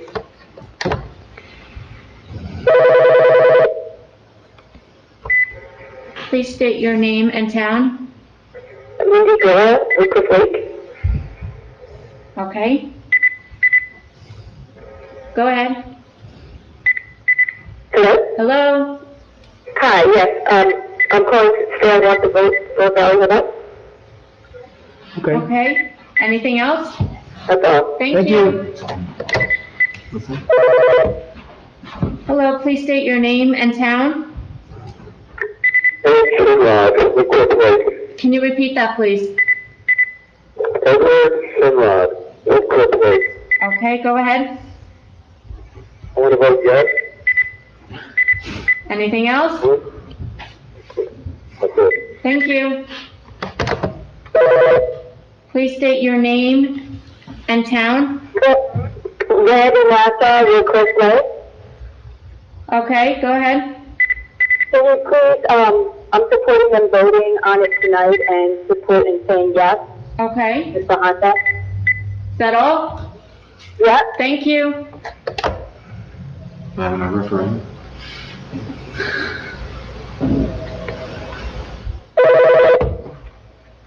Please state your name and town. Barry Shashira, Woodcliff Lake. Okay, go ahead. I would like to say to place a vote to yes on the vote, please. Anything else? Nope, that's it. Thank you. Please state your name and town. Michael Green, Woodcliff Lake. Okay. I have a few questions, but the first one is, someone asked earlier, when and how are you going to answer these questions that were raised tonight? And if the answers, will we get a chance to listen and respond to those answers? Because that's not satisfactory. Okay, anything else? Yes. How did the Justice Department get involved in this little town stuff in the first place? Can someone give me a history on that? When they give their answers, anything else?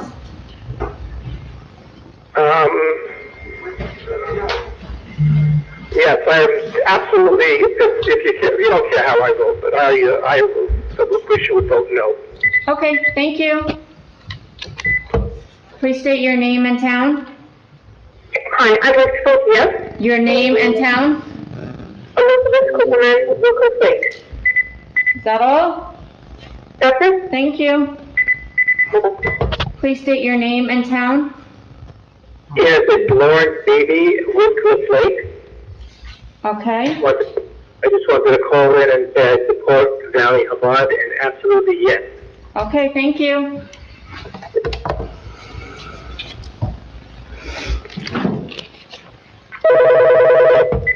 Please state your name and town. My name is Robert Rosenblatt, and my town is Woodcliff Lake. Go ahead, Mr. Rosenblatt. Carlos, you look so good. It's good to see you again. I wish I could see you. You know why? I haven't seen the council meeting in 3 years, and I don't miss it. No, good. You're always welcome to come. I just want to remind you all, we weren't elected to do what our friends tell us to do, or what the popular thing is. We were elected to do the right thing. And all of you know in your hearts that the right thing is to vote yes for Valley Chabad.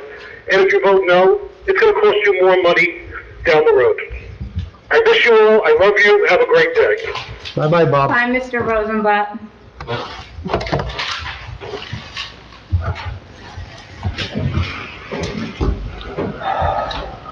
Any other phone calls? Motion to, I was just about to say. please state your name and town. Hi, yes, Susan Johnson, Lucas Lake. Go ahead. Hi. Just a couple things.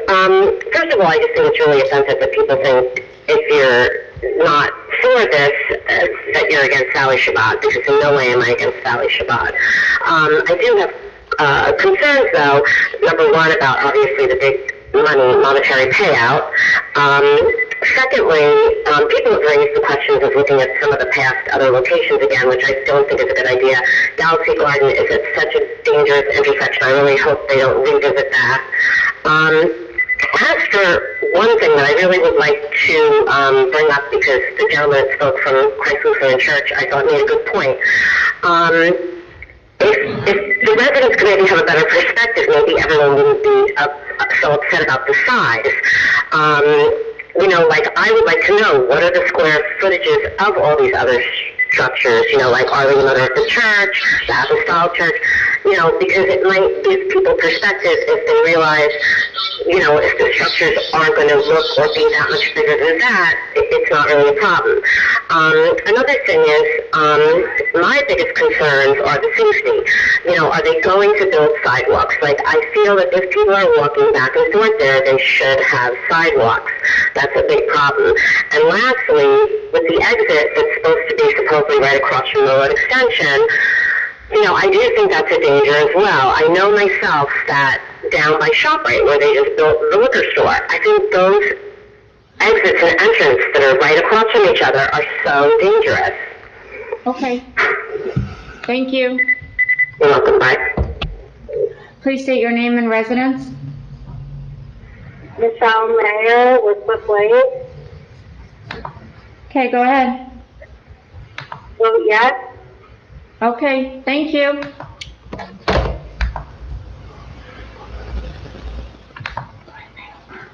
All right, Okay. Mayor's entertaining a motion to close to the public. Motion. Mr. Marson, do I have a second? All in favor? All in favor? Just disconnecting, is all. All in favor? Yes. Yes. Yes. Yes. Yes. Angela? Yes. Okay. Okay. And Brian is a yes, he just indicated, so. Okay, at this point, I'd like to have Mr. Pullman and Mr. Kingelman answer, or attempt to answer some of those questions. We are close to the public.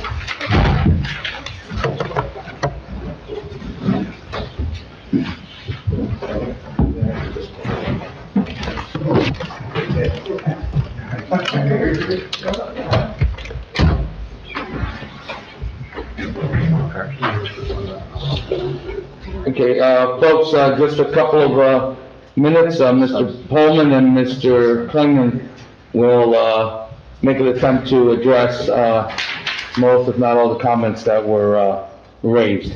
I do believe that some of them have been already addressed, but they will do their best. We're gonna start with Mr. Coleman. Good evening again, everybody, and again, on behalf of the borough's team, Sorry about that. Score. Thank you for your participation this evening. Thank you for the questions that you've asked. They're all very good questions, reasonable questions, which you deserve answers to, and that's what we're here to provide. I'm going to kind of go through these. I've kept a full list. Some are duplicative, so I will not, obviously, if your specific question, the way you worded it doesn't get answered, you can rest assured that I will address it in some other manner in another question. So there was a question about occupancy enforcement, parking enforcement. Well, just like any other building, whether it's residential, whether it's commercial, whether it's industrial or a house of worship, there are occupancy guidelines which are established for public safety reasons. In this particular instance, the borough and Valley Chabad came to an agreement over the occupancy level, which the borough determined to be the optimal level given the use there to provide for the appropriate amount of parking for number of people there. And so enforcement would fall within the police power, and I say police power, the same police department, we have code enforcement of the borough. And furthermore, because this is part of a settlement that is being included within a consent order issued by a federal district court judge, there is also a mechanism for enforcement through the federal courts. Now, frankly, I'll tell you, and I'll give you my professional opinion on this, that, given Valley Chabad's, history in the community and their involvement in the community, and their desire to be a neighbor in this community, which they've shown through their acts, and that's outside of this litigation. I've just been able to be privy and to learn about what they've done through representing the borough. We have no reason to believe that they wouldn't comply with what they've agreed to in the settlement agreement. But if they don't, the traditional enforcement mechanism, both for occupancy and parking, applies. Hey, with respect to parking, so a couple of people had asked, well, how's that going to be enforced? Well, and along with that was sort of sidewalks and safety. I think an important thing to remember here, and this is what we've come back to, is that your governing body, when reaching this settlement, said we want to create something that has a minimal impact on the surrounding community and the greater neighborhood at large. And that's why ensuring that occupancy was at a number that they were able to provide for sufficient on-site parking means that there should not, if they're meeting their occupancy standard, there should not be on-street parking. Similarly, if there's no on-street parking, there shouldn't be pedestrians walking, because everybody who's visiting the location should have a parking spot that they're pulling into. And that goes back to kind of what I talked about earlier, and I'm sure everybody wasn't able to log on. We're all very busy now doing remote learning with our kids in fall sports, and so you couldn't log on exactly at 6. We had talked about what about the safety and the issues of existing traffic conditions. And that's where it's important to remember that for a use such as this, which they don't need a use variance, we are limited in considering existing off-site traffic conditions. Now, a traffic report was provided during the course of the initial application, which our engineers have reviewed and didn't disagree with. And we have no reason to believe, based on data and the protocols that are used to evaluate traffic and parking for this type of use, that their design will create an issue. Now, if there is an existing issue, as I said earlier, if there's an existing issue, that's not Valley Chabad's problem. And I'm not saying that to support them, but as a municipality, if a county, if a state doesn't properly design, maintain, or use a traffic intersection, doesn't properly engineer or design traffic flow, that can impact the property right to use and develop property owned by somebody else when that use is permitted. Now, if you were going to use a completely different unapproved use, that would be a different story, but that's not the situation we have here. And so, on top of that, and while I appreciate, and your governing body appreciates, your administration appreciates, the anecdotal concerns about what everybody's individual experiences are like at certain intersections, when the data, which we're forced to rely on, the data which would be our evidence in any fact-finding proceeding, shows that there is not a reason for concern at this particular intersection. And again, we were able to confirm, going back a little over 10 years to 2008, and that's not to say that before that there was or wasn't an issue, but that's sort of the data points that we looked at. Okay.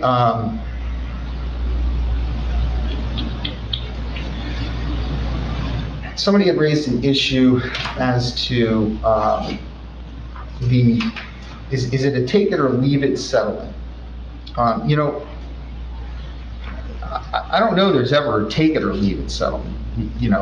Anybody who says they draw a bright line in the sand is going to walk away is probably being a little foolish. And this settlement certainly didn't come overnight.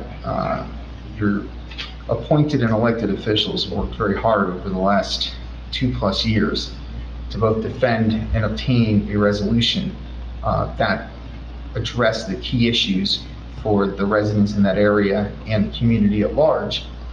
And they reached a point where, upon the advice of their professionals, they determined that they were going to present this settlement for a vote because they believed, as you may hear from them, that that was the best potential settlement they could achieve.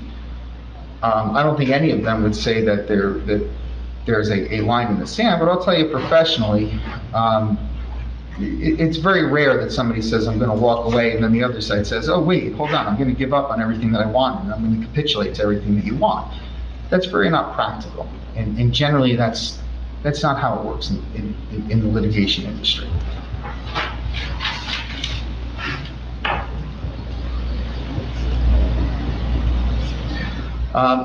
Somebody had raised concerns about approvals, particularly NJTA approvals, and obtaining appropriate soil testing and other engineering concerns.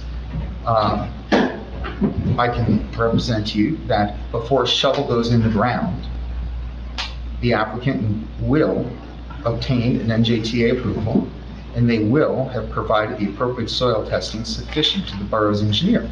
If they don't, they're not going to obtain the permits they need to do the work.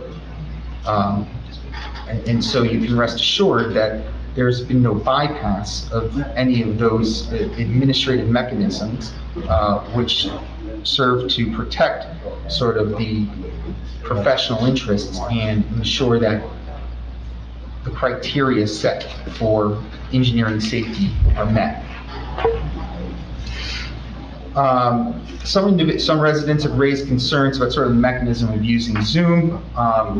Certainly, it is different. It is not the same as being in front of somebody. We're all learning to adapt to this, not only in this capacity, but in our professional and our personal lives as well. What I can tell you is that there is no court or government that's going to tolerate us saying that we're refusing to move forward with the operation of government or litigation because we're not comfortable with Zoom. In fact, looking at this particular council chambers, I suspect we probably had more people participate this evening via our virtual format than we would have if we had done a traditional council meeting where it was only on the local television and we were here in person.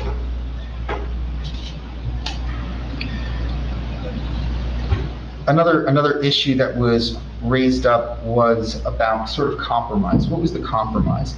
I mean, I'm not privy. Nobody on the council's privy. None of our professionals are privy as to what Valley Habad's ultimate bottom line was. But we know that what we were concerned about wasn't limiting them because they're an active participant in our community and they're a beneficial part of the Woodcliff Lake community. what we were concerned about was limiting the impact on the residents around there. And this governing body directed us to ensure that the criteria by which this structure would be built would limit impact, and impacts driven by capacity and vehicles. And so regardless of size, we said, that's not our concern. Our concern is directing and limiting occupancy and ensuring occupancy meets parking. And so, to frame it as a compromise may be inappropriate. It was sort of an approach that was taken with respect to obtaining a goal, because that was the approach that this governing body had directed us all along, which was to achieve the best possible result as far as the impact on that area and the community at large. A few people had raised the idea of a referendum. Without getting into too much legal analysis on that, it would be inappropriate to hold a referendum on a determination of resolving litigation for a house of worship. This municipality, like many other municipalities, are involved in numerous pieces of litigation. It's unfortunate, it's a function of the operation of government. If we were to say, well, on this particular case involving a house of worship, we need to have a referendum, that may speak more towards supporting any claim that somebody might have than anything else. And so that's something that I, as counsel, would never recommend and could never support. Residents raised the question of why could the meeting been enticed. It's an excellent question. I can assure you it's a question that was discussed among your council members and your administrator. And actually a determination was made that the number of people who could be at TICE wouldn't be sufficient to offset the fact that there wouldn't be the TV capability there. And so while you could have had a few more people at TICE, not a ton, because you would have had the full council, you would have had attorneys, you would have everybody else, you could have had a few more people. Participation would have been limited greatly by the fact that we wouldn't have the television capabilities that everyone's watching on right now. And Zoom, sorry. We're all Zoom. And the capacity limits set by the state. There was a question about, and this I'm sure is just, there's so many different things going on that everyone doesn't necessarily have a full picture of which properties we're talking about at all times. But there was a question about an obligation of Woodcliff Lake to remediate the property. As far as we're aware, there's no issue with remediation at that property. The borough's never been provided with any documents that demonstrated any level of contamination that required remediation. There were other properties, and this goes to some questions people raised before about why didn't the borough or Valley Chabad look and suggest that they use other properties that the borough may own? Well, as many of you have been involved and know in this town, that the properties that the borough have acquired are not just acquired through open space funds, which limits their use, and there are restrictions on what can happen with properties acquired through open space after they've been acquired, but also there were remediation requirements there. And as council, I have no problem telling you that the borough, on properties that the borough owns, the borough did nothing inappropriate in acquiring those properties. It did not in any way discourage any other entity from looking to acquire them. And the borough acquired them knowing that there would be remediation capabilities, which it is assumed and taken care of.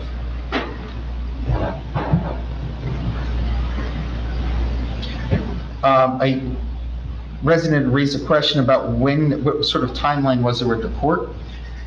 There is a court mandated meeting on September 23rd, next week, in which the court expects a status on this matter, and if the matter isn't resolved, the court will certainly direct that discovery go forward and litigation continue.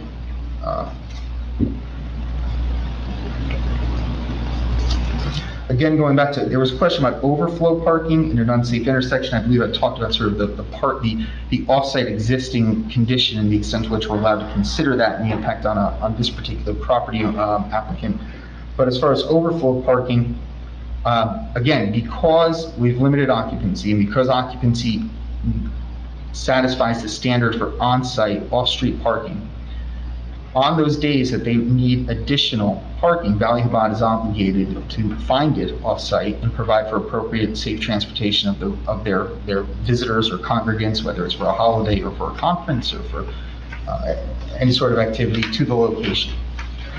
To the extent there was about a school, there's been no application for an educational facility as part of this application.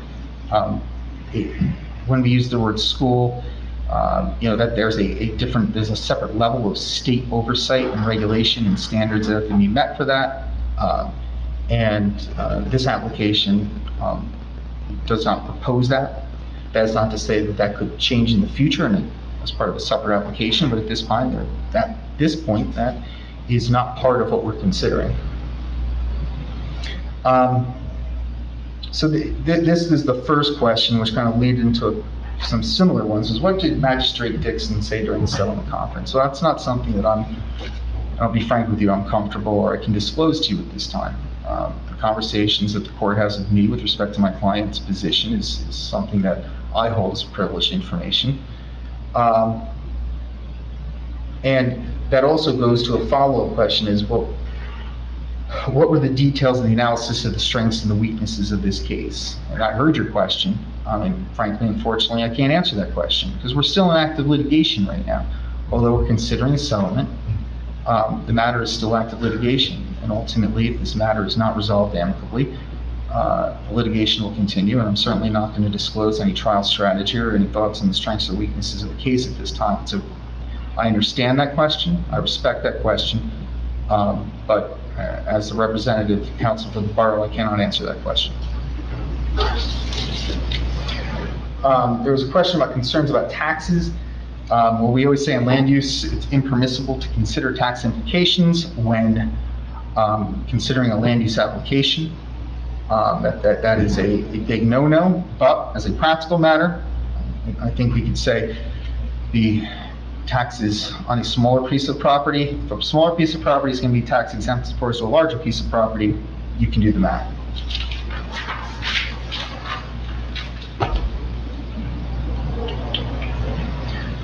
There was a question about who went to North for the settlement conferences.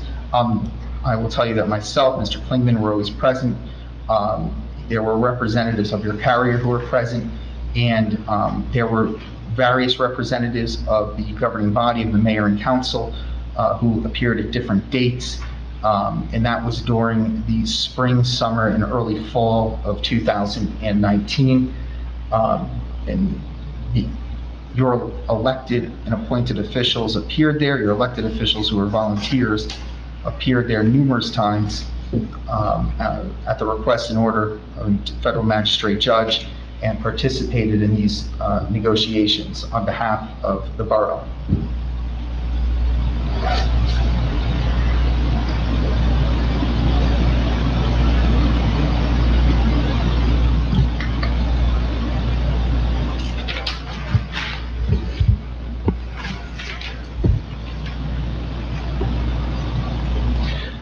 There was a resident who asked, well, how is it possible that there will be only a limitation of 225 people if there's this large capacity? And again, that's going back to, that's the agreed to occupancy, which is enforceable not just through the town's traditional enforcement we call police, not necessarily police powers, but police as in code enforcement powers, and as well as through the settlement agreement and the enforcement of the terms of the agreement.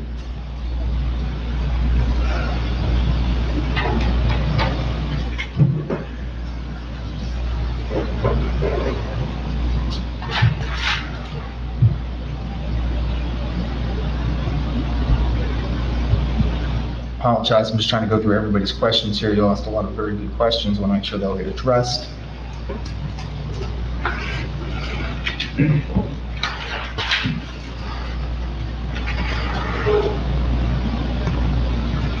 Finally, there were a couple general questions that, well, this building is going to cause problems, that this is an issue, and I can say that I'm not an engineer, not an architect, and I'm not a planner. I'm an attorney, and I'm required to evaluate decisions and give advice based on facts, and a lot of time those facts come from experts. And in this particular case, the borough relied heavily on its experts and asked their advice and wanted specific answers to specific questions. And that's how it reached the criteria that are being agreed to here. We all have general visceral reactions to things. We all kind of look at something and say, well, I think this is how it has to be. But oftentimes when we take a step back and we study and we analyze it, and we look at it through the prism of an expert's eyes, or through using the criteria, the education of somebody who's able to tell us what these numbers actually mean and what this impact is going to be, we see it differently. And I can tell you that is what your elected and appointed officials did in this particular situation. I believe that covered all of the issues that fall. The last one was somebody had a question about sidewalks and safety. I don't believe that these site plan, and Evans here, correct me if I'm wrong, I don't believe that the site plan calls for any sidewalks, but again, because the borough has required that there be sufficient on-site parking, there shouldn't be pedestrians walking up and down the roads, because there's sufficient on-site parking for maximum capacity on overflow days. Those 10 overflow days that they're permitted, there will be an off-site traffic parking plan. So that addresses that. Thank you for your time, thank you for your questions, and my colleague, Mr. Klingman, will address the remaining issues.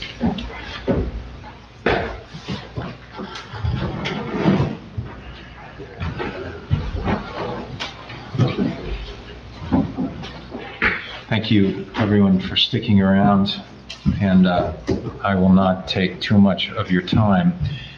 There's one question that came up among people who urged the council to vote no, and some of the people who urged the council to vote yes asked the same question, which is, why not find an alternative location?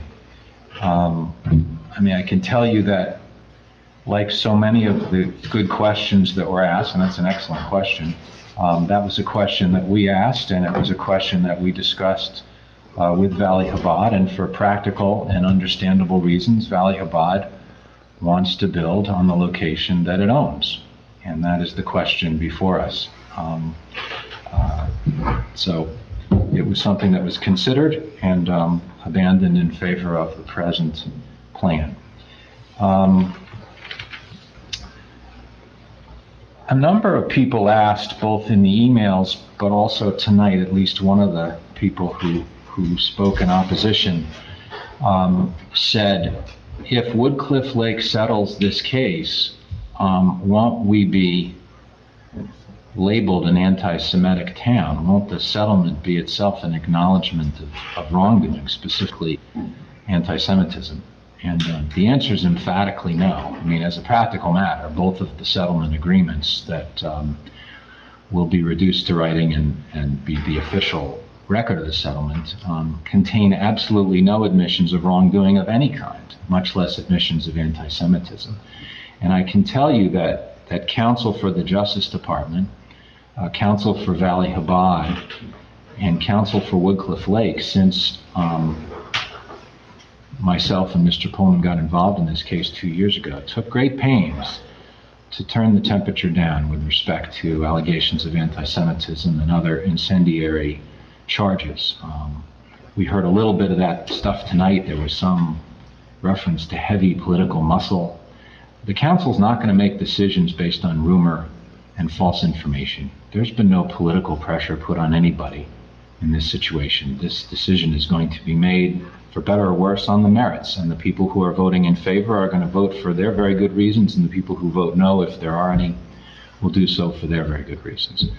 But the fact is, arguments about whether Woodcliff Lake is anti-Semitic have no place in this discussion. There's no evidence of that, and in fact, settling the case will be a welcome development, not just for Woodcliff Lake, but for Valley Chabad. And Valley Chabad is prepared to embrace this settlement and go forward as a contributing member of the community. And we heard a lot of Valley Chabad people calling in tonight, and it's the tone and tenor of their support that this town can expect in the effort to build goodwill going forward should this settlement be approved. I would ask the question in the opposite way. If you don't settle this case, what will be the reputational consequences? I would be very comfortable in answering some of the lawyers who called in, defending this case on base what I've seen in the paper discovery. I feel very comfortable saying that your officials, past and present, have done a very credible job administering this process. But that's not the reason we're either settling or not settling. This settlement is not being made based on a well-founded fear that there's going to be a judgment against Woodcliff Lake. In fact, I'm not going to talk about the details of the case, but I would feel very comfortable defending Woodcliff Lake going forward. But having said that, as we talked about last month, and I'll end where I began, this settlement, for many practical reasons, is an opportunity for the town to put this controversy behind us, behind you. There will be written agreements with no admissions of wrongdoing and that will govern the conduct of both parties, including Valley Chabad. An agreement that will be enforceable in court and through the normal public safety prerogatives of the borough. In addition, there's a site plan, very specific site plan. It goes up to a point because after that point, without construction, without more detail, it's impossible to do anything but speculate as to whether the structure can actually be built. If it can be, that's a fair outcome.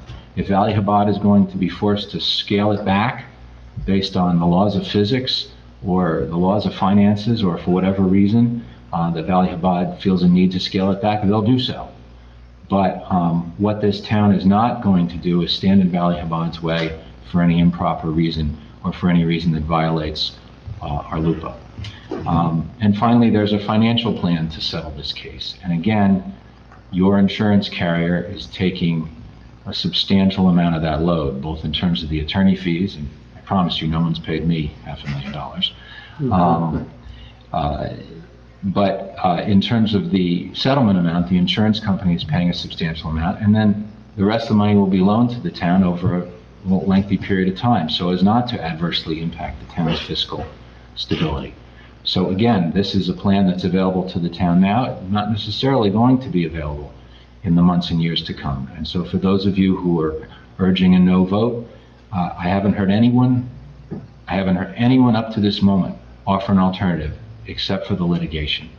Obviously, if there were a better deal to be had, everyone who was collectively involved in this effort would have sought that better deal. It's not like we were offered a better deal and we said, "Lo, let's take the worst deal." We took the best deal we could, absent further protracted litigation. And again, no one who called in and complained about this addressed that in any meaningful way. And if you don't have a solution that's different, that's better than the solution that's on the table, then you're not providing a constructive alternative. The last thing I'll say is that this settlement is an alternative to litigation. It is a compromise. You can judge the compromise as fair or not fair, or overly generous to Valley Chabad if you want. But what this does is bring this controversy to an end and give the town a chance to move on. So if there are no more legal issues to be discussed, I leave it to your elected officials to discuss this among themselves, and if they see it as appropriate, to take a vote. Thank you again. It's been a privilege and a pleasure appearing at these meetings, and I hope I don't have to again. Okay, at this moment, we're going to open it up for council comments, and I'm going to call on Councilman Marshall, who's here, to head down there and provide his comments. Thank you, Mayor. I just want to give you a copy. Oh, okay. And I'll give Ms. Bacon a copy as well. Just 1 second, folks. Mr. Marshall's going to come down so that it'll be easier for everyone to hear him.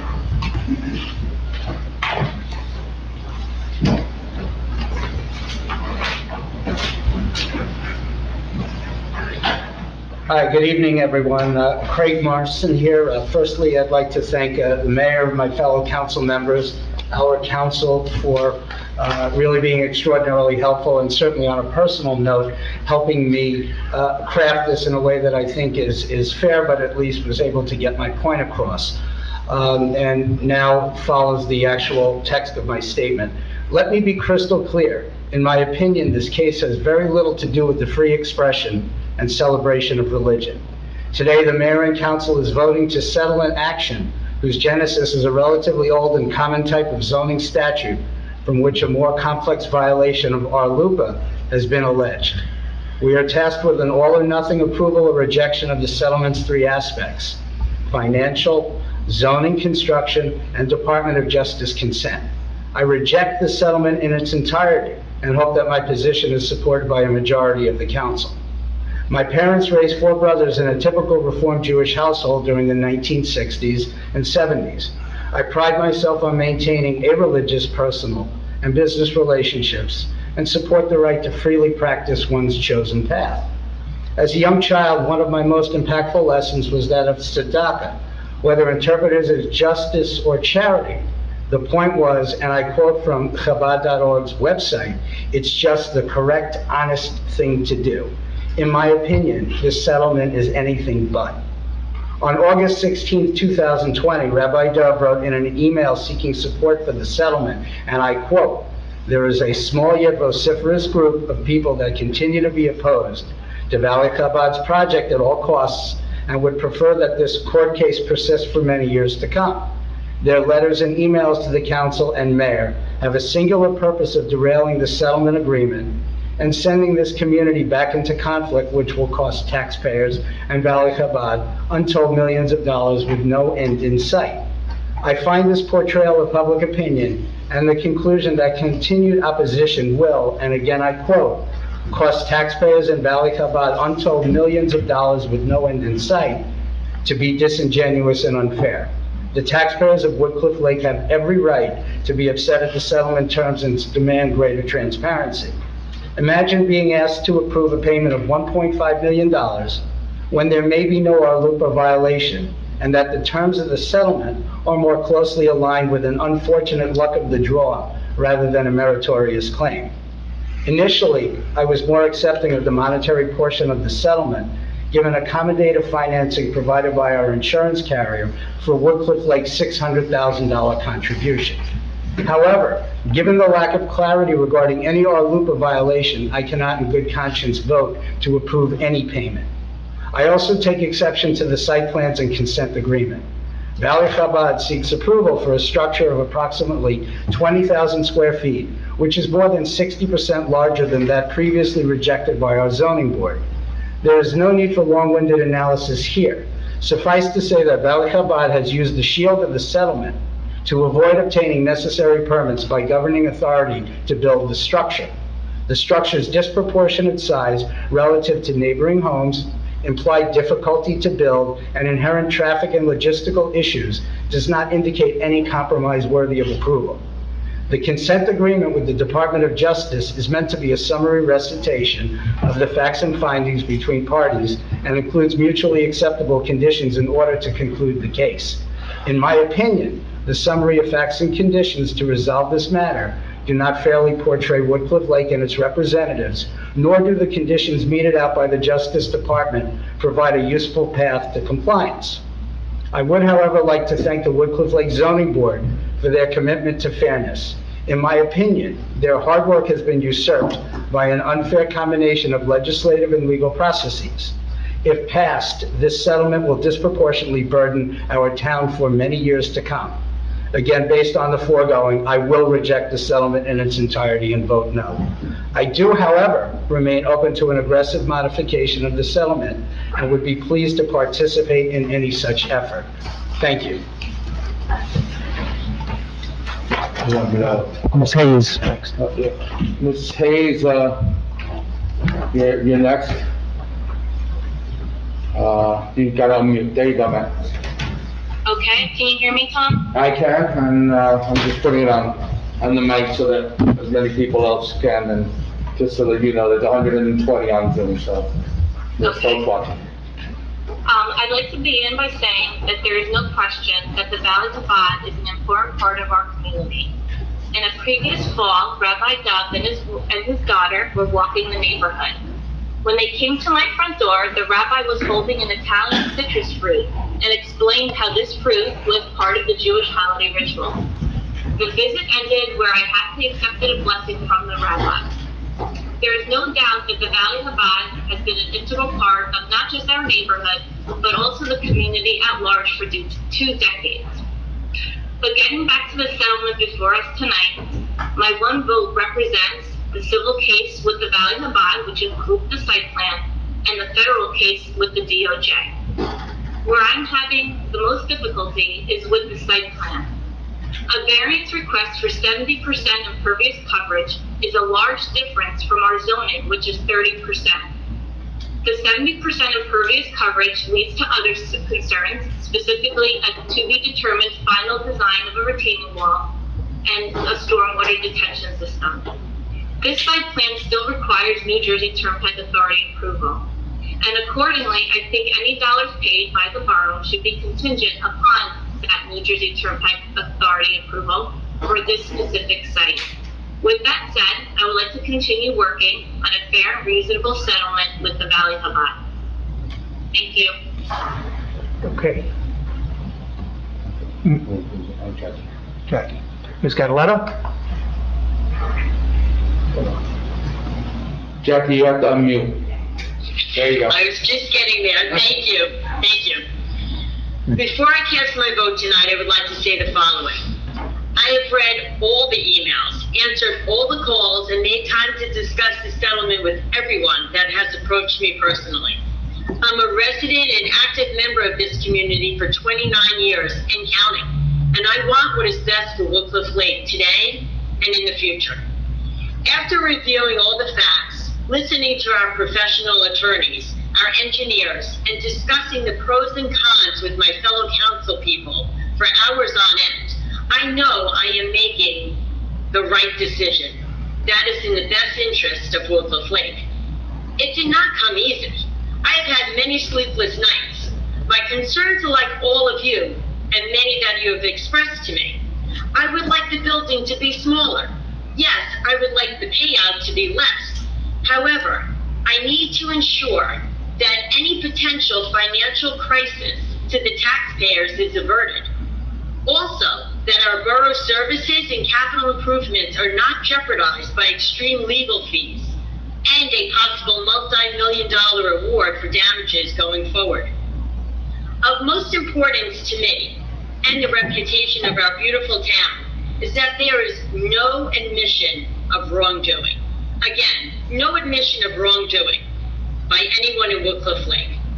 From this, we can move forward in unity as one town, all inclusive, all accepting, and all with the same values that make us a wonderful community. Thank you. Thank you, Councilwoman. Councilwoman Gross?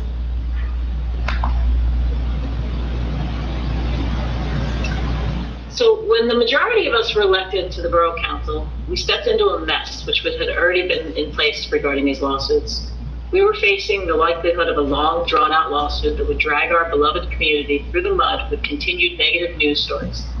We were also informed of the possibility that we could be held responsible for the plaintiff's high-priced attorney fees. As a whole, based on a thorough exam of the risk of a lawsuit and armed with what we believed was sound advice from our very highly qualified and skilled attorneys, the decision was made to seek a settlement and forego a lengthy and risky litigation process. After considering several and attempting almost as many approaches to find a resolution, we addressed our most serious concerns surrounding this troubled piece of property by providing Valley Chabad with a set of parameters which addressed our shared concerns around particular and specific issues. When we set these parameters, our body was made up of Mayor Rendo and Councilmembers Hayes, Gadaletta, Singleton, myself, and 2 council people no longer serving. We collectively decided to move forward in settlement talks by providing these parameters. We collectively agreed that should these parameters be met, we would in fact agree to settle this case. I have been dismayed about how this process has been portrayed on social media a forum where unfortunately the truth has little bearing on what some choose to share in efforts to advance their own agendas. To suggest that any of my colleagues ceded their responsibility to be part of the negotiating or were unable to assert their concerns or opinions is untrue and irresponsible.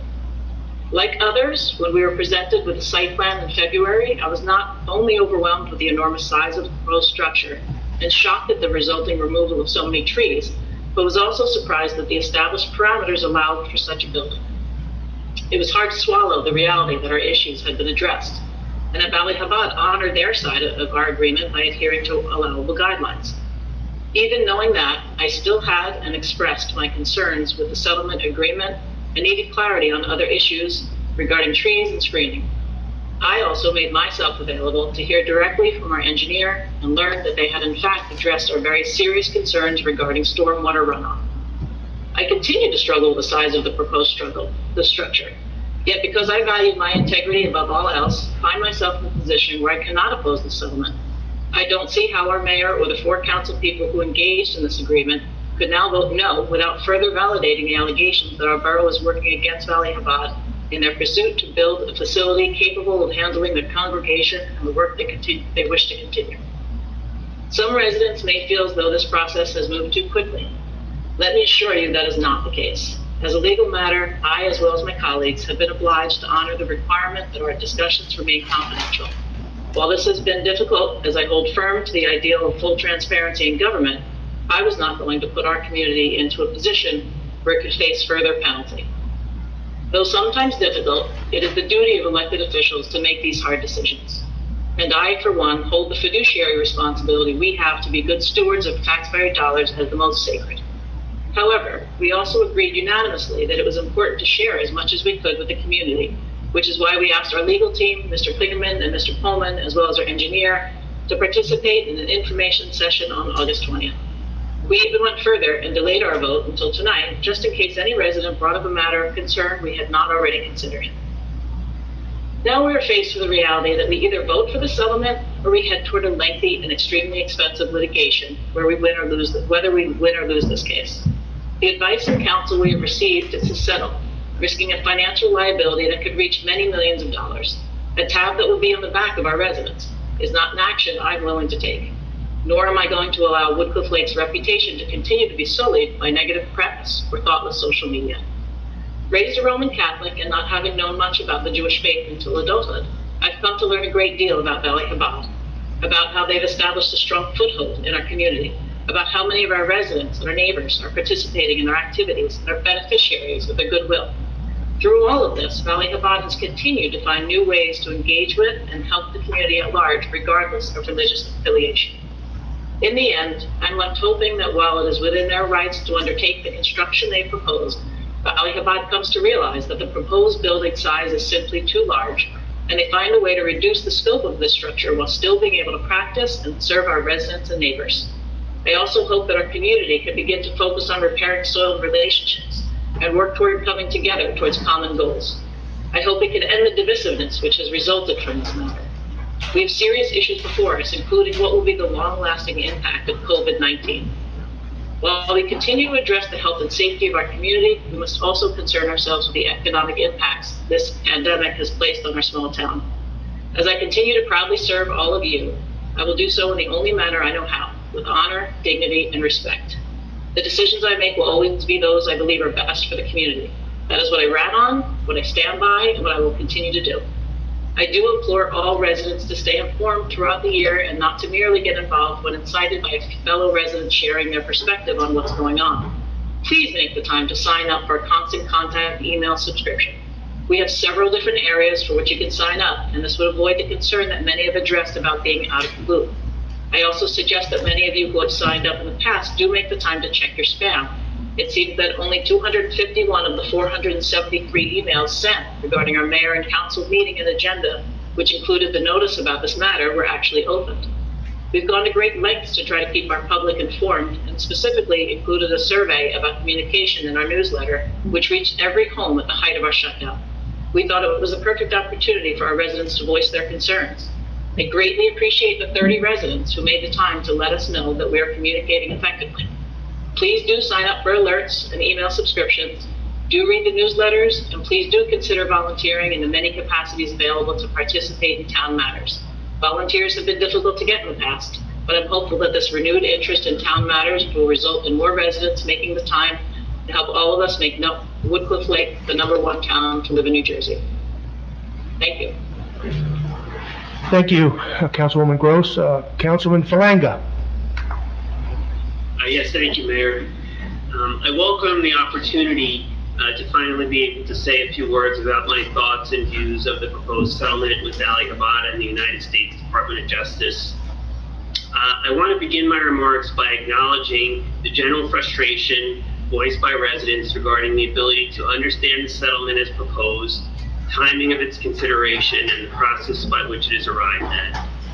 While I recognize there are strongly held views on the proposed settlement, both for and against, this process is not being rushed and has unfolded over years, starting when Valley Chabad filed its complaint almost 4 years ago in November 2016. In recognizing the frustration over concerns about transparency given pending litigation, I want to ensure all residents that I've reviewed and considered the many emails we have received in favor and opposed to the proposed settlement, as well as the comments from residents that have contacted me directly.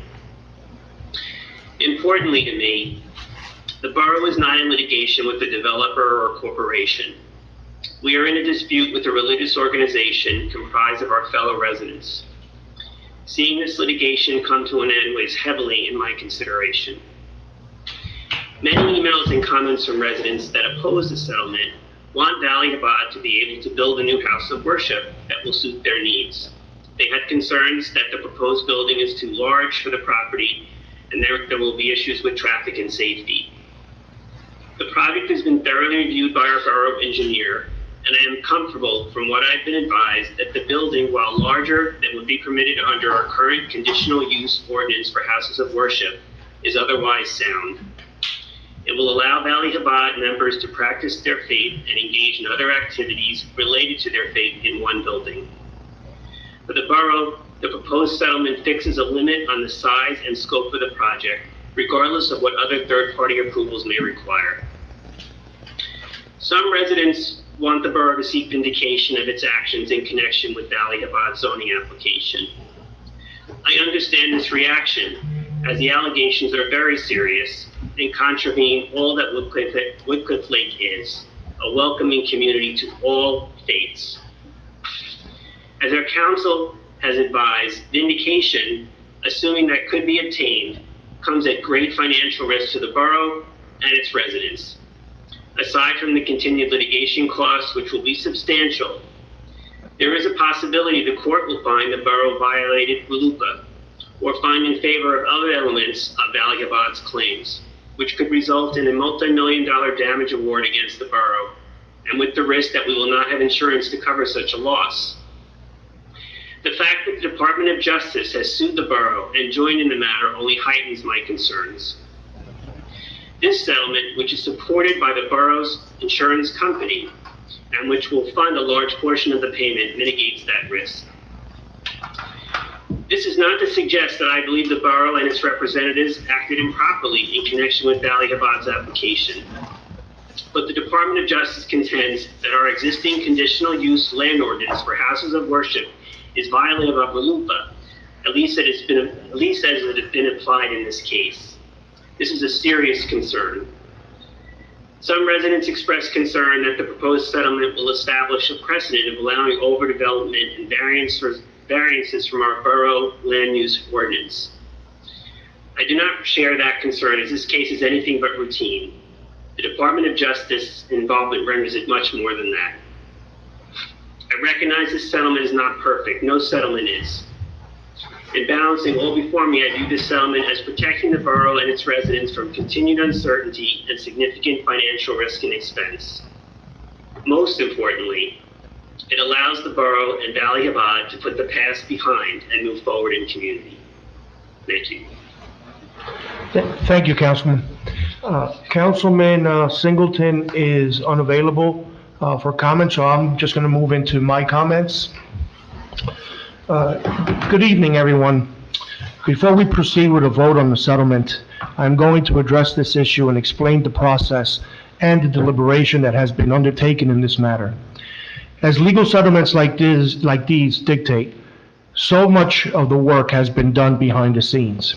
And I want to assure you that this is not a point that was arrived at easily. In fact, it started almost 4 years ago today when Woodcliff Lake Zoning Board of Adjustment rejected the application in question. Advised that this action was to be met with legal action, this body, as it was constituted then, embarked in pre-litigation preparation, including advising our insurance company of the possible claim and engaging a national law firm to provide us with a risk assessment on our LUPA and to assist our zoning board attorney in drafting the zoning board resolution. Both sides agreed to mediation, a process that started in March of 2017 in front of the Honorable Alexander Carver, Judge of the Superior Court of New Jersey. Borough officials proposed a 6,000 square foot structure, and that was rejected. Borough officials proposed a 10,000 square foot structure, and that was rejected. So we moved on with our litigation. An initial settlement proposal by the Department of Justice was also rejected by borough officials in June of 2018. Throughout this litigation, we have asked all the attorneys that have represented the borough to provide litigation risk assessments and potential damage and projections. Based on the totality of the information provided, we determined that it would be appropriate to explore settlement if we could achieve a result that limited the impact on the neighborhood and community at large. Our current legal team of Henry Klingelman and Brett Pullman, whom you all heard from the August 20th meeting and again tonight, were installed in June and July of 2018 and immediately began to coordinate a strategy on the matter that was now in front of the Honorable Chief Justice of the United States District Court in Newark. With interrogatories, electronically stored information, notice to produce, and witness list compiled, and a thorough review of thousands and thousands of pages of discovery dating back to 1997 to the present time, the borough's legal team succeeded in having both the federal action and the private action consolidated, at which point it was transferred to the Honorable Judge Catherine Hayden of the United States District Court, while Judge Dixon remained as the magistrate. In the spring of 2019, the federal magistrate judge began to facilitate settlement discussions. Proposals were made by both sides that were rejected. Negotiated over and accepted. Since that time, the council has engaged in lengthy discussions regarding various drafts and changes to the proposed consent order and settlement agreement. These negotiations continued right up to August 19th. Members of this body, as well as our legal team and engineer, have engaged in near daily dialogue, as well as Valley Chabad, on some of the more subtle, though no less important points of the terms that are now before us. Like everything else, COVID-19 has altered the way we all do business, but we cannot allow it to stop us from doing the people's work, and we will not allow it to get in the way of full transparency. It was with this ideal that in mind that we made the decision to amend the agenda for our August 20th meeting to allow for that to be a thorough, complete, and open session related to every aspect of this settlement. We have also read all of your emails. We understand everyone's concerns. The entire council considered all of these concerns. These concerns and the diversity of opinions on this matter were reflected in the emails we received. We have been split for and against the proposed settlement. That division has been like that since the inception of this case. Not everyone will be satisfied no matter what we do, but we cannot be paralyzed by that. This community has been torn apart by this case, and social media can be a brutal forum. Even last month, I witnessed residents calling each other names and insulting each other. We must move beyond that. This is a community that needs to heal. The only way to do that is to heal together. As elected officials, it is our responsibility to understand the risk in any settlement and act accordingly on behalf of the residents we serve. Like a business, a risk-benefit analysis must be done. Here, the risk of not entering into the settlement greatly outweigh the risk of litigation. Let's analyze this. If we litigate this to the end and win, we will have accrued approximately $2 million in attorney's fees, expert fees, and litigation costs. These are taxpayer dollars.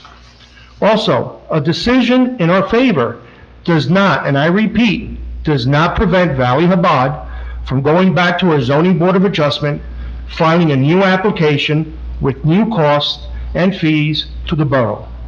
Back to square one with a $2 million price tag to you, our residents.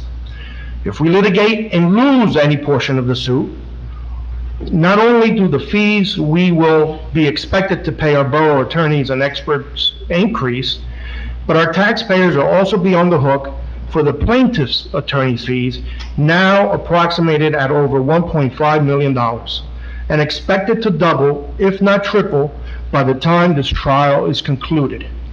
The borough of Cliff Lake, all of you, would also be responsible for the increase of construction cost from the time of filing the application to our zoning board to the end of trial, as well as positive punitive damages, which will be treble damages plus their cost and expenses.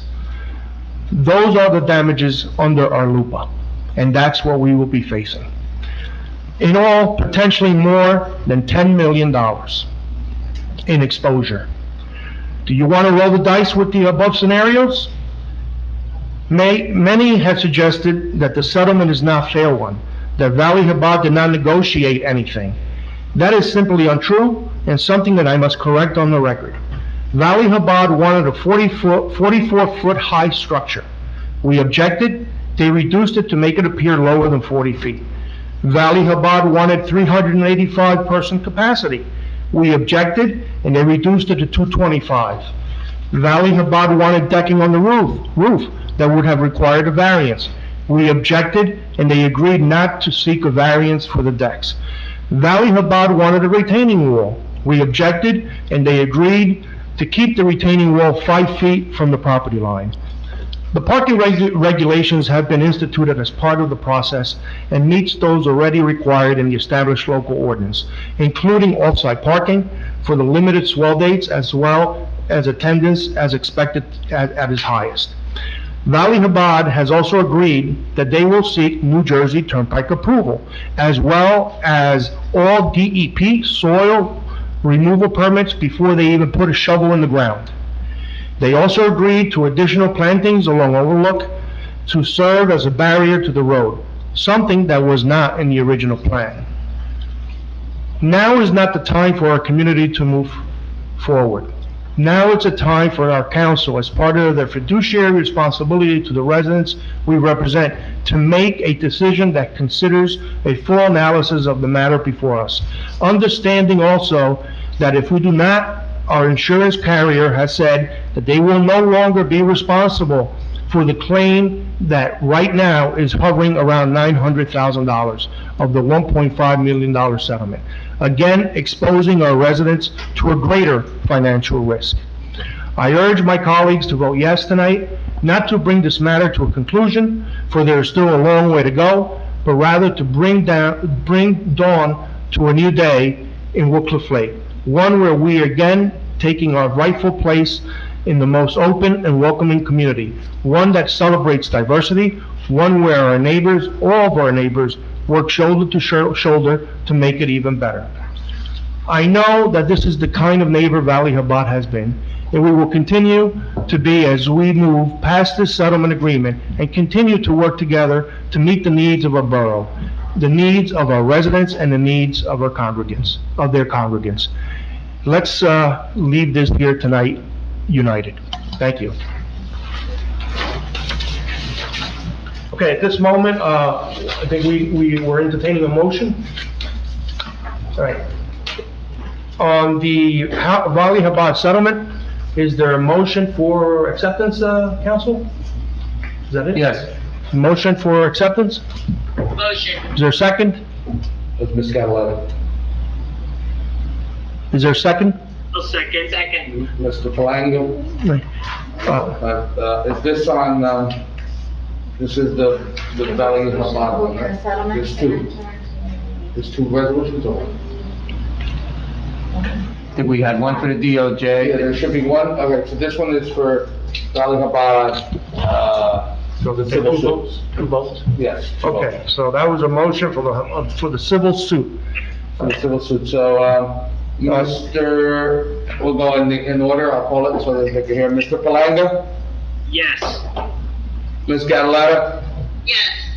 Ms. Gross? Yes. Ms. Hayes? No. Mr. Marson? No. Mr. Singleton? Yes. So that is 4 yeses, 2 noes, the motion passes. Yes. Mayor. Motion to accept the Department of Justice settlement agreement? Is there a motion? Motion. Ms. Gross, second. I'll second it. Mr. Palanga. So this is the DOJ settlement agreement, and I'll call the roll. Mr. Palanga. Yes. Ms. Cataletta. Yes. Ms. Gross.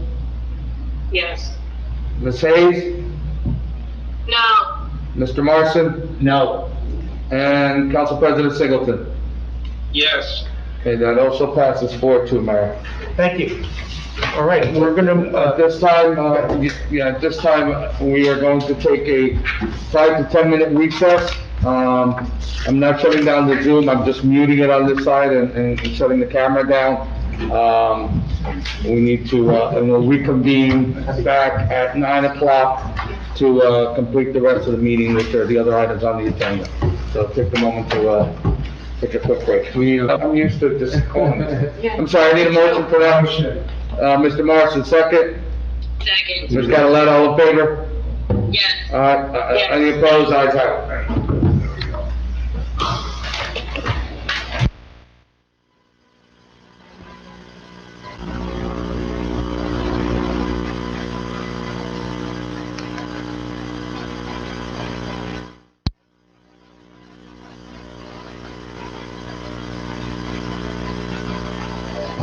The family matter.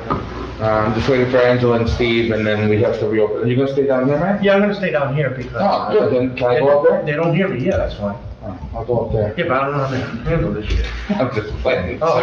sir. Silly question. How does the mic work? You push down so the red Yeah, the red will come on, but it kinda hears you. The red should come on automatically when the. Yeah, the red is on, but so you push Yeah. down to speak. Yeah. Okay. We're on camera. So you need a roll call? 1, 2, 3, 4. You could, reopen there. Okay, roll call, please. Tom, do you want me to do it? Okay, Mr. Palanga's, dialing back in a minute. Ms. Cataletta? Jackie, you gotta unmute. Jackie, unmute. Mr. Palanga, you're back. Hello? Yes. Okay. Okay. And Mr. Palanga's back also. Okay. I can hear you. Okay, Okay, good. Ms. I Gross? can hear too now. Okay, Ms. Gross? You just have to say present, because that we're reopening. Nancy's back, Okay. and Ms. Hayes, should be back momentarily. Mr. Mayor, while we were in recess, Council President Gross, I just promoted you, Nancy. Council President Singleton advised that, that family issue is gonna take up the rest of his time, so he will not be rejoining, the rest of the meeting. Okay, thank you. All right, so we have a quorum, right? Yes. All right. Yeah. Okay, should we wait for Angela? I'm trying to see if I can get her. All right, let's wait a few seconds, guys. Oh, yeah, I forgot you're here. I'm looking. Yes, Is it, we are here? Over there. We are here? I got it, yes, I'm still here. No, you gave me the second half of the chicken sandwich, I'm good. Yeah.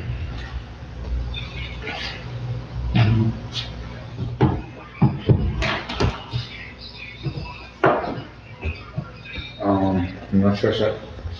All right, we're gonna move on. A motion to approve the August 20th, 2020 open session, minutes. Motion. Second. Mr. Marson, Okay. you need a roll call? Yes. All right, Mr. Flanagan? Yes. Ms. Catalano? Yes. Ms. Gross? Yes. Ms. Hayes is, still, I guess, having technical difficulty. Mr. Marson? Yes. And, that's it. Motion passes. Motion passes. August 20th, 2020 closed session. Is there a motion? Motion. Second. Roll call, Mr. Flanagan. Yes. Ms. Catalano. Yes. Ms. Gross. Yes. And Mr. Marson. Yes. Okay, I'm gonna skip my mayor's report. Administrator's report? Really quick, Mayor, I just wanted to point out that we added a late resolution, today, for those who may be following at home, 197, and that's a resolution awarding a contract to Premier Pool Renovation. As you know, we've been looking, to do the renovations of the pool shell. We had to wait, and, the bids were just opened last Thursday. I wanna thank our engineer who's been spearheading that, and he has made a recommendation for Premier Pool renovations. We do have that money set aside from the capital bond that we did last year. There will be a portion of that contract to set an April 15th deadline for it to be complete. They may actually begin as early as this year with some of the work.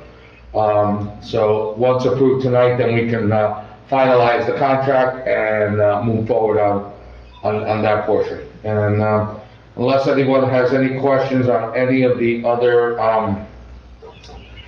resolutions, I will close my report with that. Just for the record, Councilwoman Hayes is back on. Yes. So we have a full council, with the exception of Councilman Singleton. Council members' reports and comments. Any council member would like to report on their particular committees? Yes. Yes. Councilman Barletta? Mayor, I'd like to just talk about DPW because they've just been doing such an outstanding job, and I just want the residents, if anybody's left listening, to hear some of the actions and activities going forward. One, leftover storm debris. Residents can call DPW to schedule extra pickups through September 30th, as long as the debris is tied up or in cans to be emptied. Two, shredding on September 19th is a rescheduled date from March. COVID canceled that one. No other dates were available. Keeping this date will reduce the line and wait time at the October event. DPW is expecting a lot of residents. Event trucks are, if they are full, they have to leave. And so definitely try and get there for September 19th. Leaf piles can be placed at the curb starting on October 1st. The last day to place leaves out for collection is Sunday, December 6th. Leaves must be 10 feet away from storm drains. Sticks and rocks should not be in the piles. The Glen Road sewer pump station replacement was successful, and the new one is up and running. Finishing work will continue there. The Maria Road sewer station replacement project is expected to begin this week. Work will take place between 7 a.m. and 4 p.m. daily, Monday through Friday.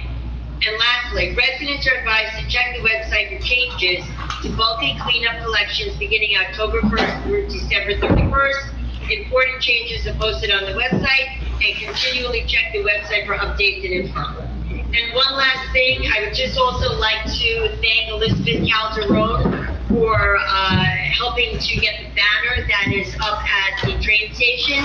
It's thanking all of our first responders and just acknowledging all of their hard work. So great job, and it just goes to show the unity of this community.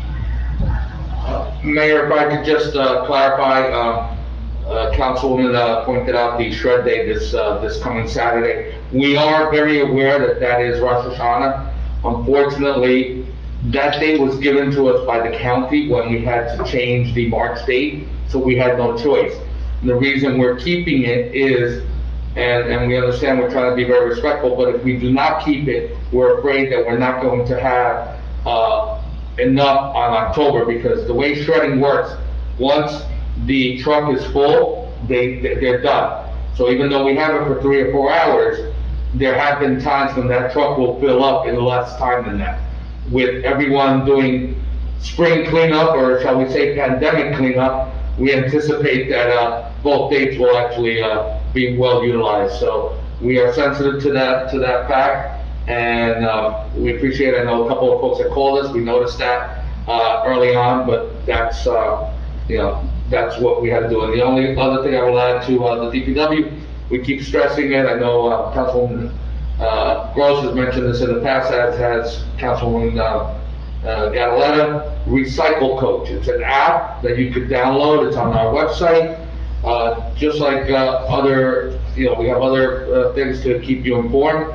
Recycle Coach is a great app, and it basically sends you a reminder when to put your garbage out. It can be confusing, which zone you're in. But once you know, and this will be right on your calendar, you can download it right to your phone. Actually get a text message the night before, so that you don't miss a pickup. Okay, thank you. Councilwoman, you done? Your report? Okay. Any other council person would like to give a report on their committee? I just wanted to mention on the Parks and Rec, you'll see unless Councilwoman Gross was planning, we are awarding a bid tonight to get the pool work done. We did have some delays in getting that done, primarily because we originally thought we would not have to go out to bid using the co-op, and it turned out that cost was going to be in excess of what we had budgeted.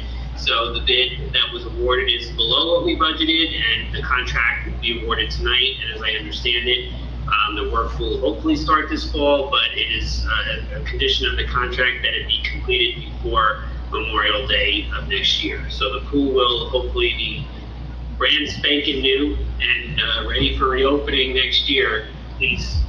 So anyway, I hope so. So that's just that update on that, because I know some residents had asked what was going on with not seeing work being done currently. Good, thank you, Councilman. Anyone else like to give a report? Oh, okay. All right, I skipped over Evan, so I'm gonna go back to Evan to see if he has a report. I'm waiting patiently.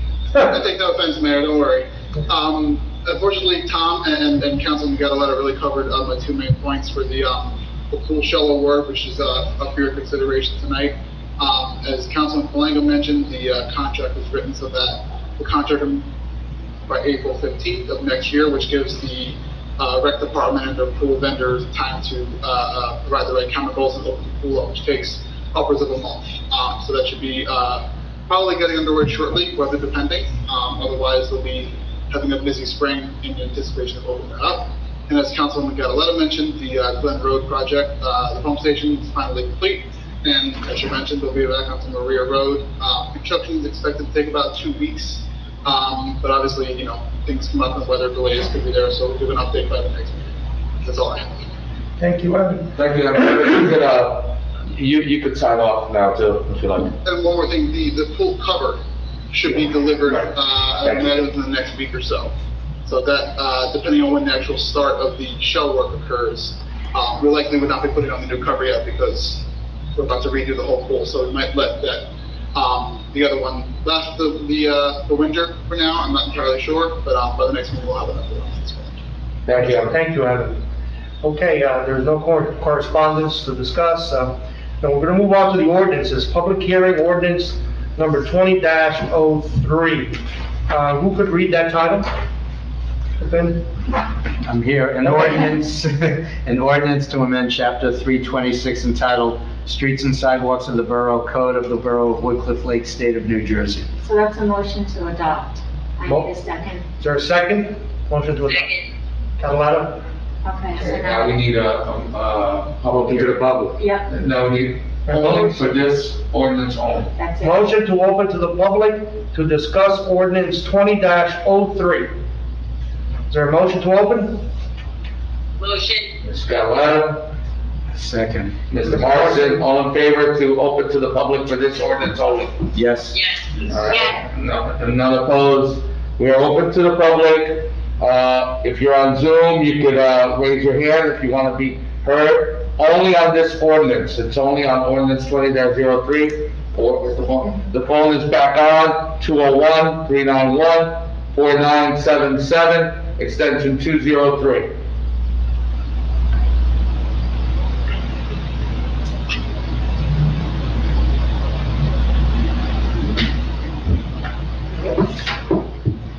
Motion to close the public? Motion to close to the public? Motion. Second? Is anyone seconding? I need a second. Or second? Second. Ms. Okay. Cataletta, all in favor? Yes. Okay, so now adoption, I need a roll call. Okay, and, Motion so, for- no, we have the motion. Yep. And now I'm gonna call a roll on the adoption of the ordinance. Mr. Palango, Yes. Ms. Cataletta, Yes. Ms. Gross, Yes. Ms. Hayes, Yes. Mr. Marson. Yes. And it passes, five votes, it passes, Mr. Mayor. Thank you.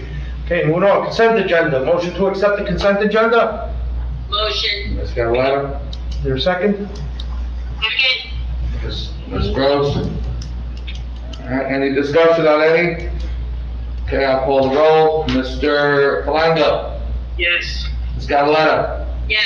Ms. Gross, Yes. Ms. Hayes, Yes. Mr. Marson. Yes. Motion passed 5-0, Mayor. Motion to adjourn. Motion. Second. Second. Okay, Cataletta, Gross? Cataletta and Gross, all in favor? Yes. All right, let's get adjourned. Thank you, everyone. Thank you, everybody. Stay well. Good night. Good night. Good night, everyone. Nice job.